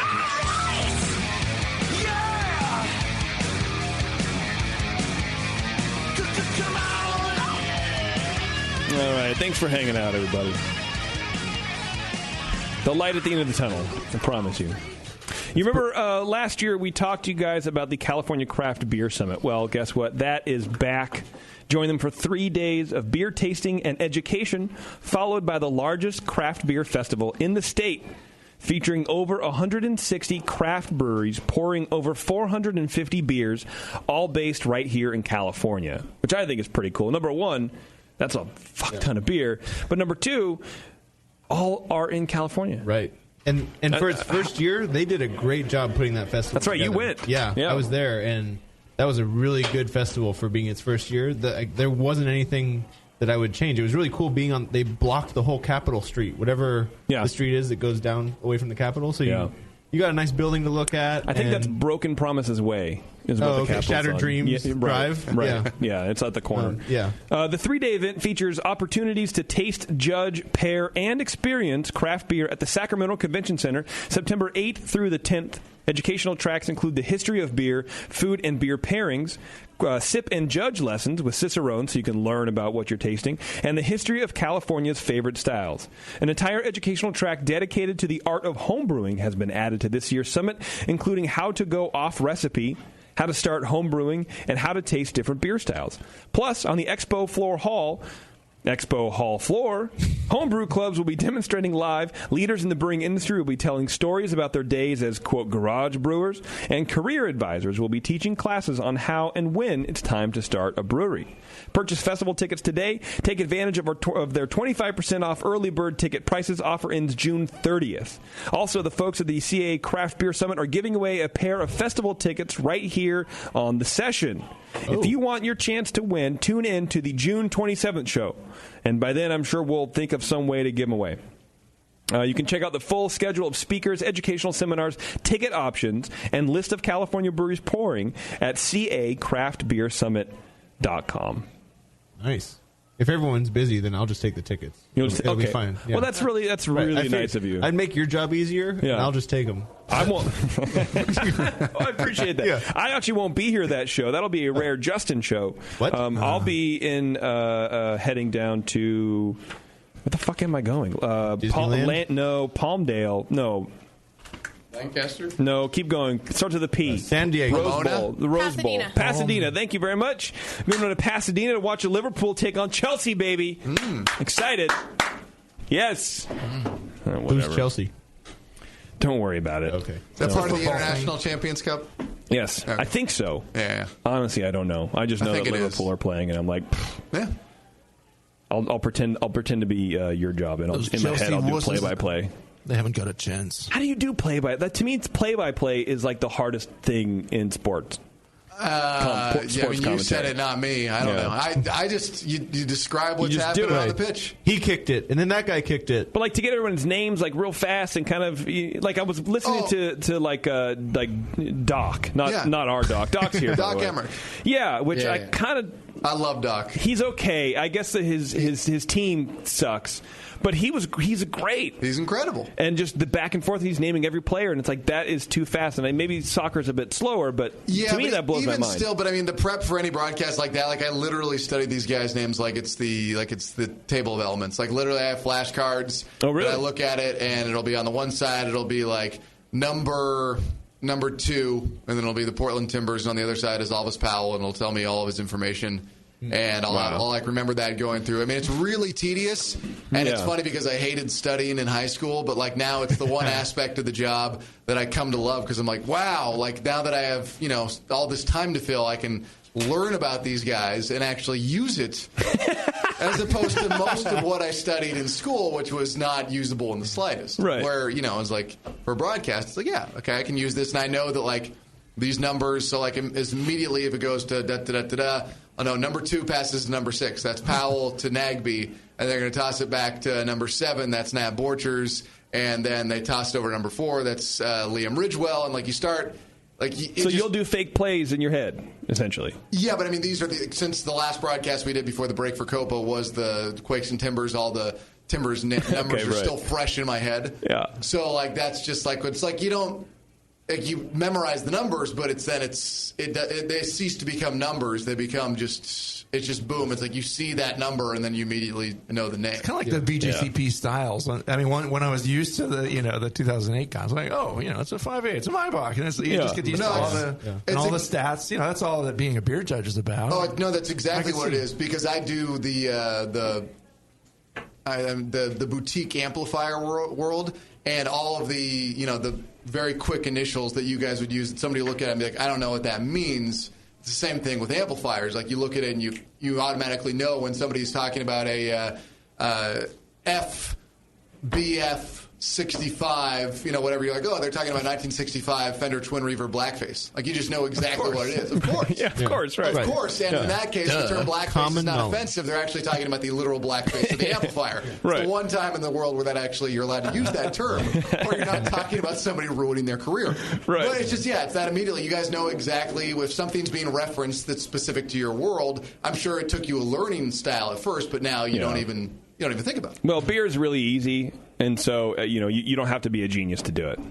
Yeah, but here's you actually do have to be pretty smart, because there are other people who be like, oh, you like them beers with the letters on the front. And I'm like, yes. I only drink beers with America on the label. Yes. Right. Yeah. It's just, but you still hear stuff like that where people who want to be like indignant about the fact that people are drinking anything but like a classic American lager.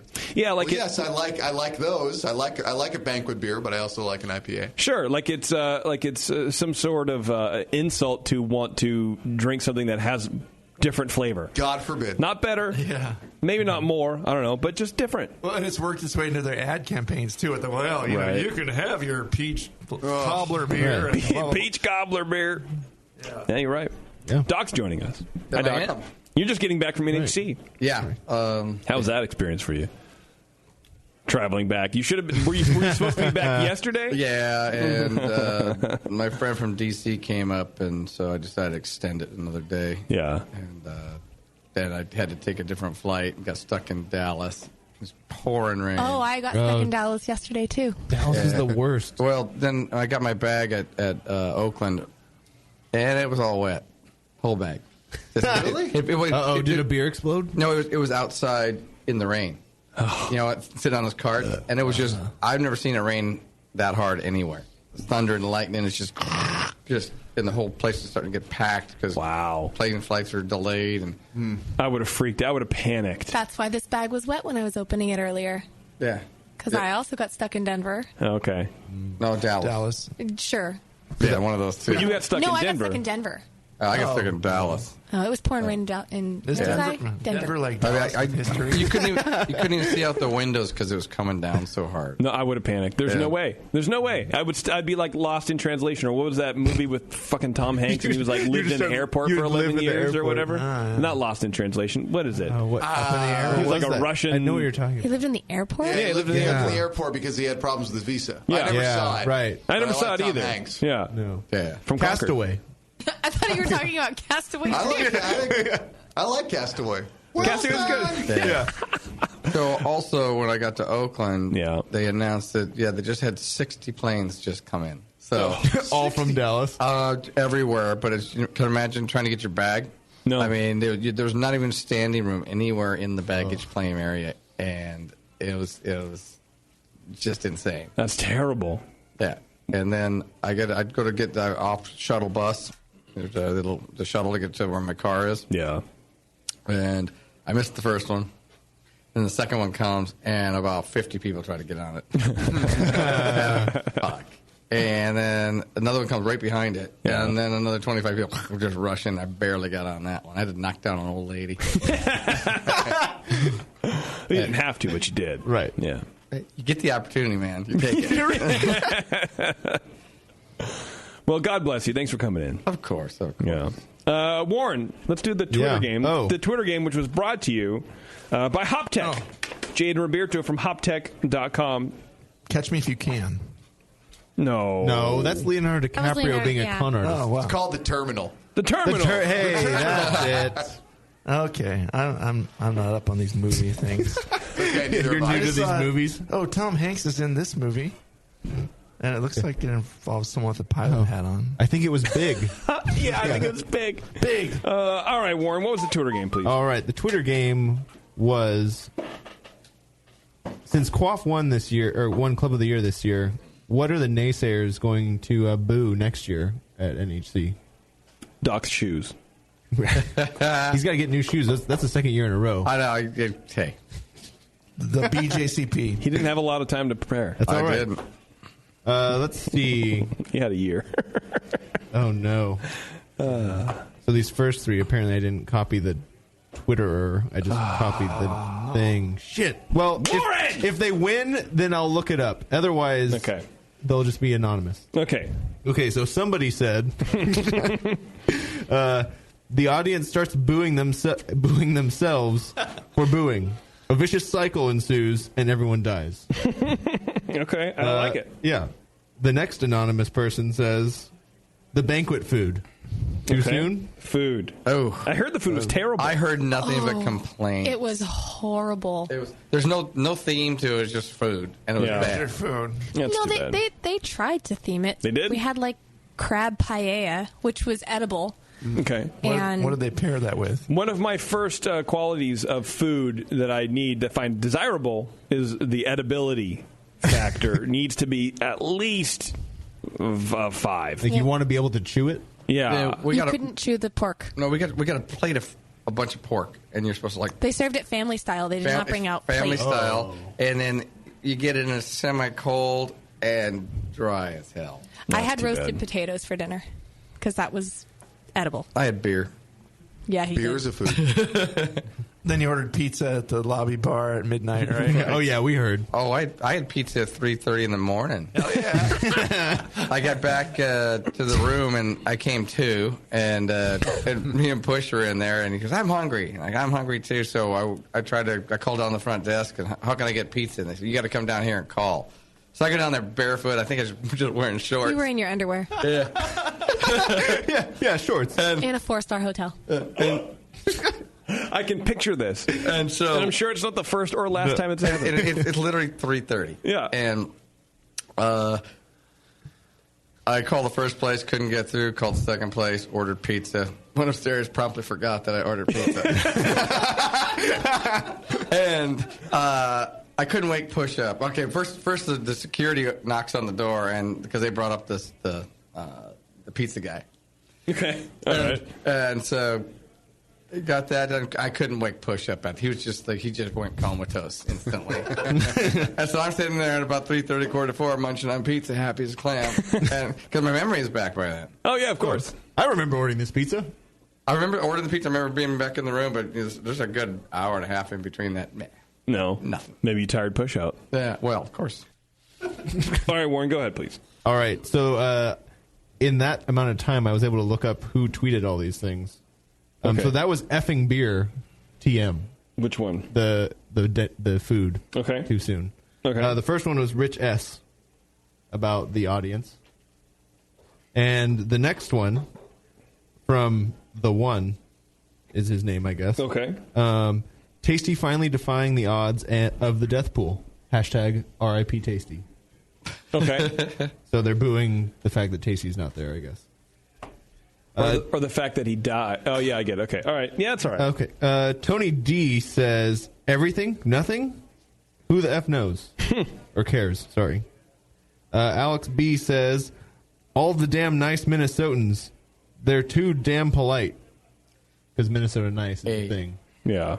And no one likes it. I know about Minnesota nice. I'm married to it. It's awful. Why isn't that a strip club name? Minnesota Nice. Minnesota Nice. Huh? Oh. Sounds like you need a business to open. Good. Another failure. You got something to look forward to next time. Next time NHC rolls around, huh? Great. Maybe it'll get you there. Joe says, Beardy's beard, it's too long and full of yeast. So I would get booed. Okay. Man, after the first two, these are all kind of stinkers. Yeah. What the fuck's they going on? peaked early. Yeah, they did. Timothy says, not having an E-club to join and to make better beer than the brick and mortar clubs. Okay. And then Marcus says, if Quaff wins again, they'll boo because it's an old school club that refused to keep up with the modern times. Kind of ironic about how we're an E-club. Yeah. All that shit. Let's see. I like this one. Pete the Dink says, boo the BN Club for not sharing enough information, regardless of what happens. Okay, that's all right. That's pretty good. Yeah. Blobbergop closes it out with us. We regain our title, and JP is forced to give a speech because Jay is absent, and JP rants for 24 minutes about cloudy IPA. of all of the things that possibly could happen in any sort of form of reality. That is the most real. That'd be the most likely. realistic. Yeah. Well, the two on my list were they would end up booing themselves or end up booing the food. Does anybody want to add any more to the list before we vote? They were going to boo the food. They would have booed it this year. They booed it just silently, man. It was like I just heard it from everybody. I like blobbers about booing you for having to give the speech and ranting. Why are people literally booing? That's such an extreme take. Oh yeah. The last couple of years when the Brewing Network won Club of the Year, half the room of like 1,500 people. Yeah. Well, we're not a real club. And they're not in a real club, but it's still. Bad I'm taste. joking. We're totally. I get it. We talked about the literal, like what we're sitting in right now, the brick and mortar. It just seems so extreme. Yeah. It is extreme. It's a hobby. Booing anything but a sports team. Yeah. Maybe a politician. It's just hateful. But you guys there's nothing about you guys that's remotely political, and that's a compliment. Right. And it's kind of like.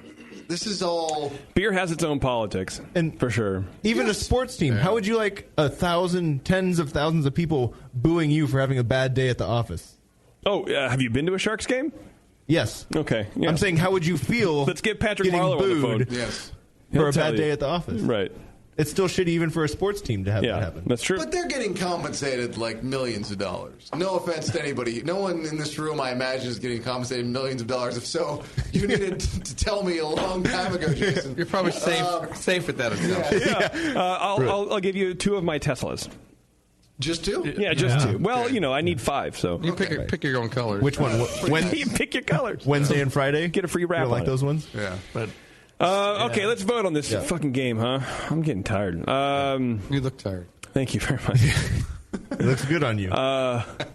So I have 3. They end up booing themselves, they end up booing the food, or whatever Blobber said about me. Anything else? No?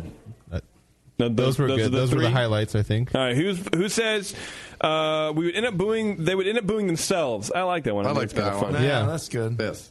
Well, that's it. That's unanimous. All right, Rich S., you're the winner, bro. Rich S. Rich S. Some imagination. You did great, buddy. Yeah, you went from anonymous to winner. Real fast. Yeah, unlike in hockey, if you're second place, you suck. And you deserve to get booed. Yeah. Were the Sharks fans booing? I heard. Well, last night? Yes. No, they were cheering.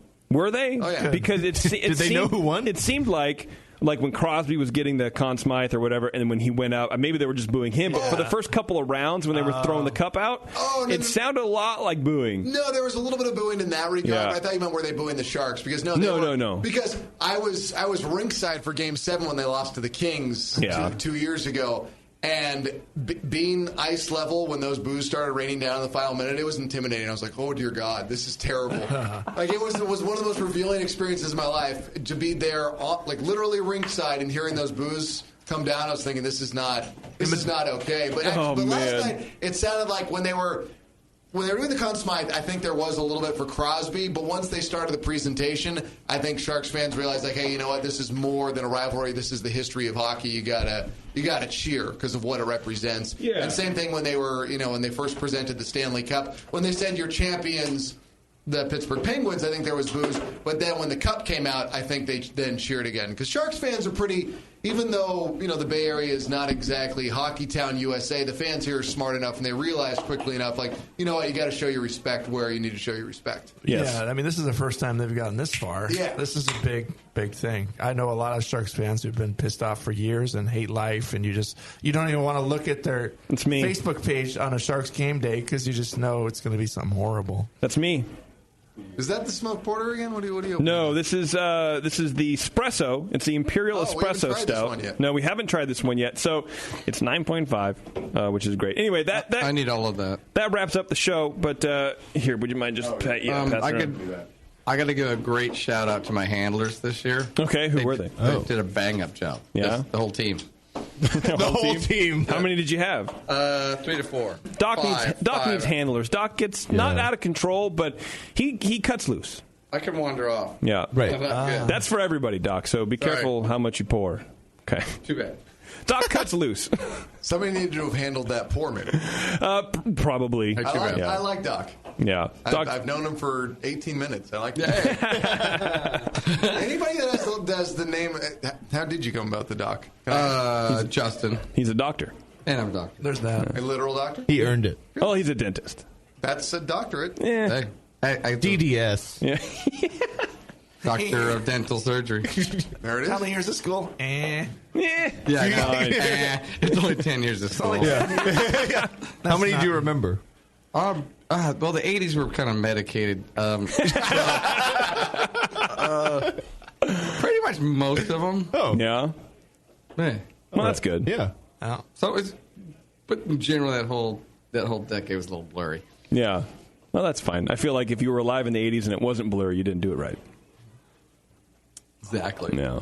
Anyway, so to wrap up the show, I do want to talk about the passing of our friend Lee, co-host of Dr. Homebrew and master BJCP extraordinaire.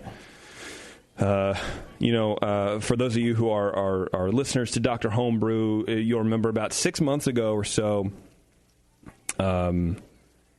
he left the show. And it was, we had said, there's like an allergy thing, which is honestly what we thought it was. Right, Brian? He did get like every winter he had this cough. Yeah, it would kick in, and we'd be like struggling through shows, and it seemed like the run of the mill thing. You can go back and listen to it. It's like he got phlegmy, and he just was terrible. And so he approached me in like December, and he's like, "Look, I'm not going to be able to do the show. I think it's going to be terrible radio because I'm coughing every 5 minutes." And I'm like, okay, that's fine. I understand. I appreciate it. Go get yourself checked out, but we'll see you, next month. He's like, hopefully.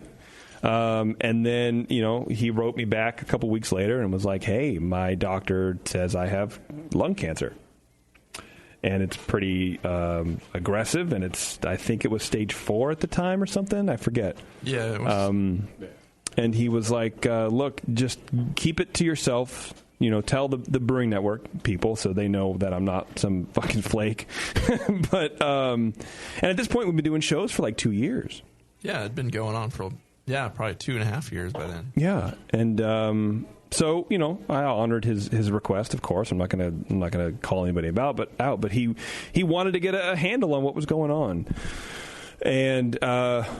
Occasionally we get updates, and they became less frequent as the months carried on, as the medication kind of took its toll. But he was always remaining very positive about it, and I would always tell him, like, look, when are you coming back? It was never really an option in my mind that he wasn't coming back. And I don't think, obviously, it was in his as well. I mean, he was very steeped in science. He was very much the guy who, didn't trust a faith or didn't trust something other than some, remedy of like getting wrapped in seaweed wraps or whatever to like cure it. He was like, this is a cancer, and I'm going to fix it with drugs, with medication, and it's going to work. Chemo and right. And, apparently it worked for a bit, and I think it kind of came back, and then it moved into his liver.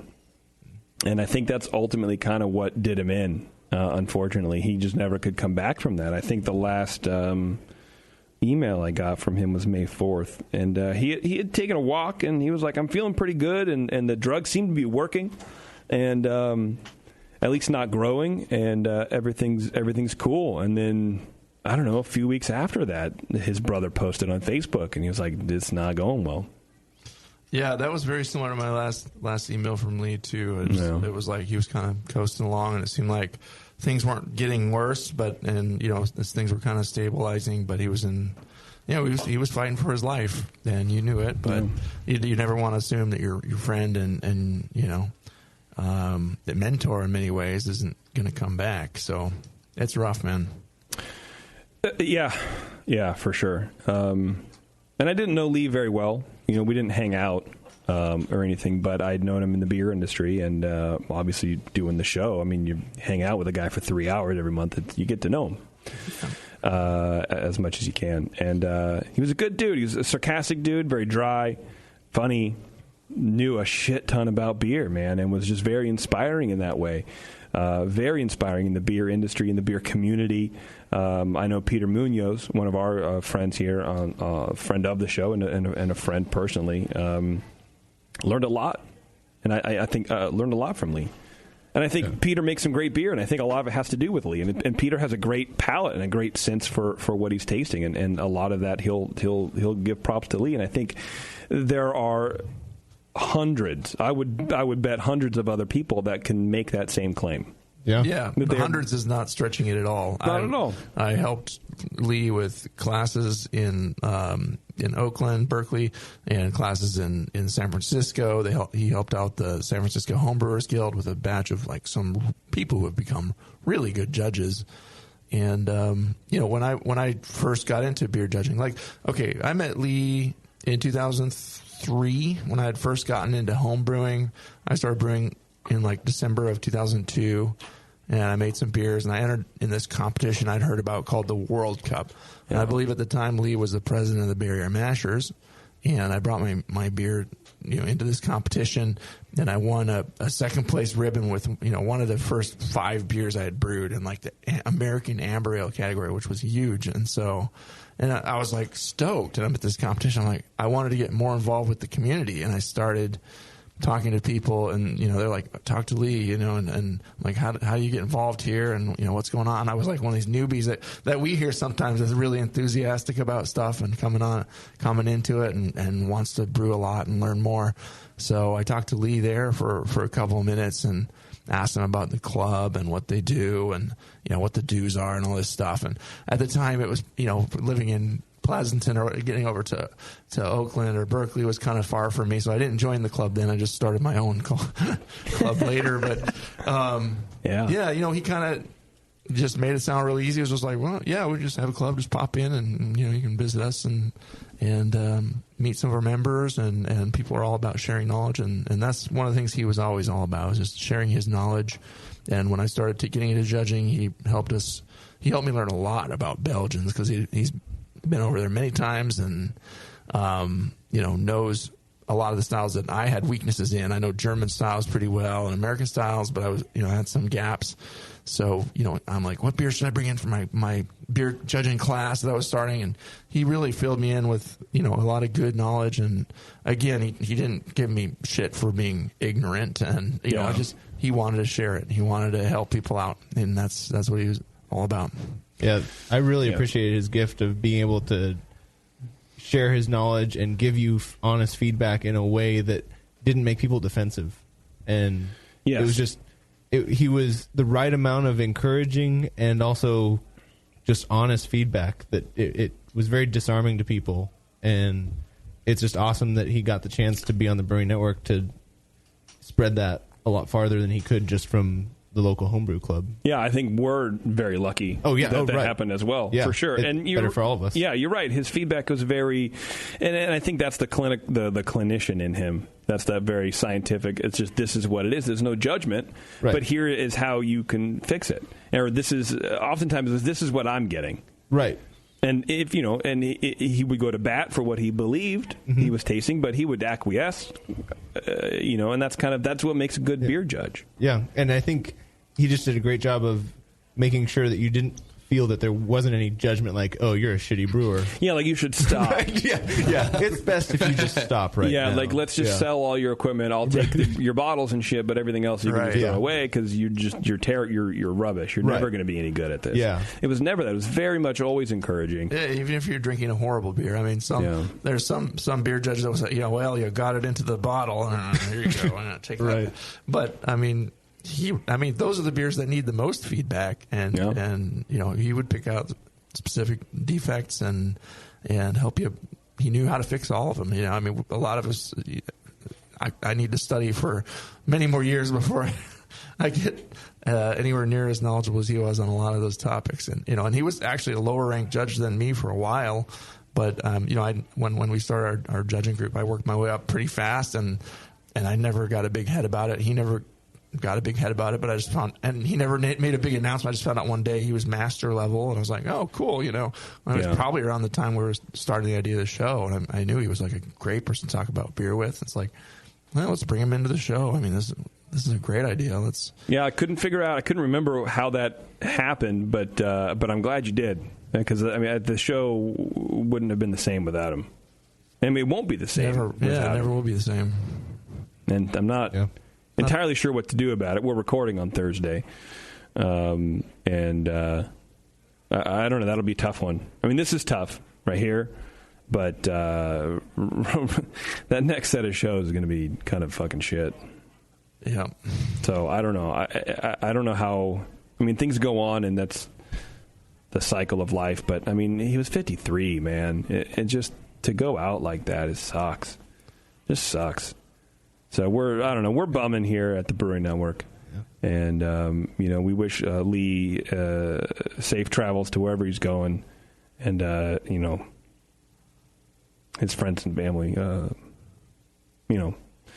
Hopefully they have some sort of comfort, now that he's not suffering, and he made a huge impact on the beer community in the Bay Area and wherever else people were fucking listening to the show. Some yurt in the farmlands of wherever the hell they grow. I don't even think they grow food anymore. Like in land, I think it's all test tubes. But if they did, someone's weaving together yak fur in a yurt somewhere, listening to Lee prattle on about beer tasting, and I think that's cool. And they can still listen. He's still archived. Yeah, it's still archived, which is another reason why I think we're super lucky to have a talent like him on, because there's more people that can listen to him. Yeah. Oh yeah. And experience. This is what a master level BJCP judge is like. It's what it should be like. This is how you give feedback. It's just that's what it is. And it's so great to get to hear him describe stuff versus just seeing what he can fit onto the little score sheet. Yeah, right. Just right enough. You have 5 little lines that are about 2 inches wide, and to get to hear someone with that knowledge and that level of experience. Well, even there, he would flip over this. I was just going to say, man, some of those... Flip over the I know. He would fill in all the all the margins and everything. Half the page on the back of the damn score sheet. I wanted to come over and just be like, do you want a second one? I got copies in here. We have more paper, Lee. Here you go, buddy. And got lots of paper. But that wasn't him. And I told you and him countless times, like, you guys don't have to fill out the sheet super well. Like, we can just riff on it. But that's not the training. I don't think that's where you are. I don't think that's where he was. And I was in the wrong for asking you guys to dial that down and just talk about it, because tasting and it didn't dawn on me. I'm a judge myself, but I'm so not ranked. I've done like 2 comps and I hate it. I hate it. It's what you're used to doing when you're a judge. It's what you're used to doing, but I think that's what you need to do. It's not even what you're used to doing so much as you need to do that in order to explain the faults in the beer, or why you gave it such a score, and how to help it. And that's what I didn't see, and that's what he helped me. What was great about the beer? Totally, yes. But that's what sitting here across the desk from him helped me to see, is that like there is a point, in order to get the good out of what I'm trying to say is you have to go through all that shit. You have to write everything down. You have to be thorough about it. You can't just skip ahead and expect to be a better judge, a better taster, or a better homebrewer. And the beer is changing before you as you're drinking it. There are certain components that will blow off after a little bit. You want to describe it at that moment as the thought comes to your head, and your head is kind of spinning sometimes when you're judging. I can see the wheels turning in his head probably way faster than mine, and he's jotting down all these things. And as the beer warms and the flavors and aromas evolve, you're taking on this full impression of the beer as you're drinking it, and you give that feedback to the brewer. And I mean, that's the best thing you can do for someone to help make their beer better. But he shared that knowledge, and he did a great job of it, and just a very personable, great guy. So, and I know he did that to commercial brewers as well. Yeah. So I mean, it's a big loss for the entire community. Yeah, with no pro bullshit. and homebrew. Here's a straight shot. Anyway, I want to make a toast to Lee, everyone. If you got some beer, Bev, do you want some? No, you got some coffee. All right, to Lee, everyone. To Lee. We missed. Perfect.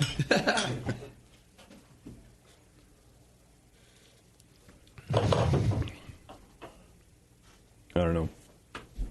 And we raised the toast to him at the Mad Zomergist meeting the other night too, and it ended up being the last night he was alive. That I had seen, my wife forwarded me a posting from the Bay Area Mashers, who have their meeting on the same night, and they were doing a big toast to him. Yeah. And there's just a picture of us on Facebook all raising our glass to Lee, and he was in the throes of it, fighting for his life. And then the other day we went to the 21st Amendment Brewery to for another event, a happy event, of course, celebrating the Best of Show winner for Oktoberfest, Keith Cost, and his fabulous Kolsch that we got to brew there. And I asked asked them nicely if I could step up onto their bar and raise a glass to Lee, which I did when I was, we were getting ready to do our tour and kind of to gather some people anyway. So David their tasting room manager at the brewery there in San Leandro was pretty gracious and gave us a good tour after that. But we were all thinking about Lee that day too. It's just kind of hits you. Anyway. Yeah, that's for sure, man. Okay. Yeah. Well, I guess we should get out of here. How do we transition out of this? I don't know. And I was thinking about doing it three different ways, and we just got to keep on, and it's the Brewing Network. He would, Lee would want you to make a joke and move on, and just he probably would have made some sarcastic comment that I hadn't done so already. Exactly. He would know how to transition out of it better than we would, maybe. Yeah. You'd be hard pressed to find a man who made more of an impact than that guy in this kind of scene, man, for sure. True. Okay, before we go to the plugs, Warren, how you follow that up, I don't know. I want to thank our guest, Logan Plant from Beavertown. All these beers are rad, and I really appreciate you pulling all the stops, man. Ted Ramey, thank you very much for stopping in. And, hey, my pleasure. Hanging out. You're welcome back anytime. Thank you. I like it here. There's no sports. So that's a relief for you. There's Adam and Eve. There's Adam and Eve. We'll always have Adam and Eve. That library is ready for you whenever. Have Adam and Eve. That's true. And they used to have 10 free adult DVDs. And I've seen that ad on TV before. Yeah. And then we would go around the room and start explaining what our favorite categories were, and it was a whole thing. So you got off light. No pun intended. I don't think they say anything about the C bumper on TV, do they? The what? I'm not saying the word. I think that's like what they call the extra special gift. The so secret it can't be mentioned. Right. I guess they finally figured out that it can be mentioned here. Yeah. It's that standard, this is a good transition. This is a great transition. Right. If there's one thing Lee liked, it was C bumpers. C bumpers. C bumper. I don't even know her. Doesn't matter. Okay, anyway, check out our other shows like Dr. Homebrew. Now would be a perfect time to go back and see what you missed, man. Doc, you'll be here on Thursday? I will be. Because we need somebody. I will be here. Too soon. I'm sorry. And here I am. So much so you'll even take me. Well, he is a doctor. Yeah. Here I am trying to resist making a death pool joke, and this asshole fucking... I totally thought about one earlier, and I was like, I can't be the one that says this. No, you can't. You go to hell. So is that the unlucky seat? I'm sitting in Lee's seat tonight. It's kind of weird You'll be for fine. me. Don't start coughing. Warren stole my seat. Oh, guys. What? Sorry. Okay, I know. We're getting all right. We're getting too Brewing Network. This is how we cope, Beverly. Pretty much. This is how we cope. Because this sucks. Yeah. All right, you ready, Warren? I guess. All right. All right. Start with the C bumper. Thanks again, everyone, for tuning in. And I'm pretty sure the next show will be a little bit better than this. All right, Warren, you ready? Yeah.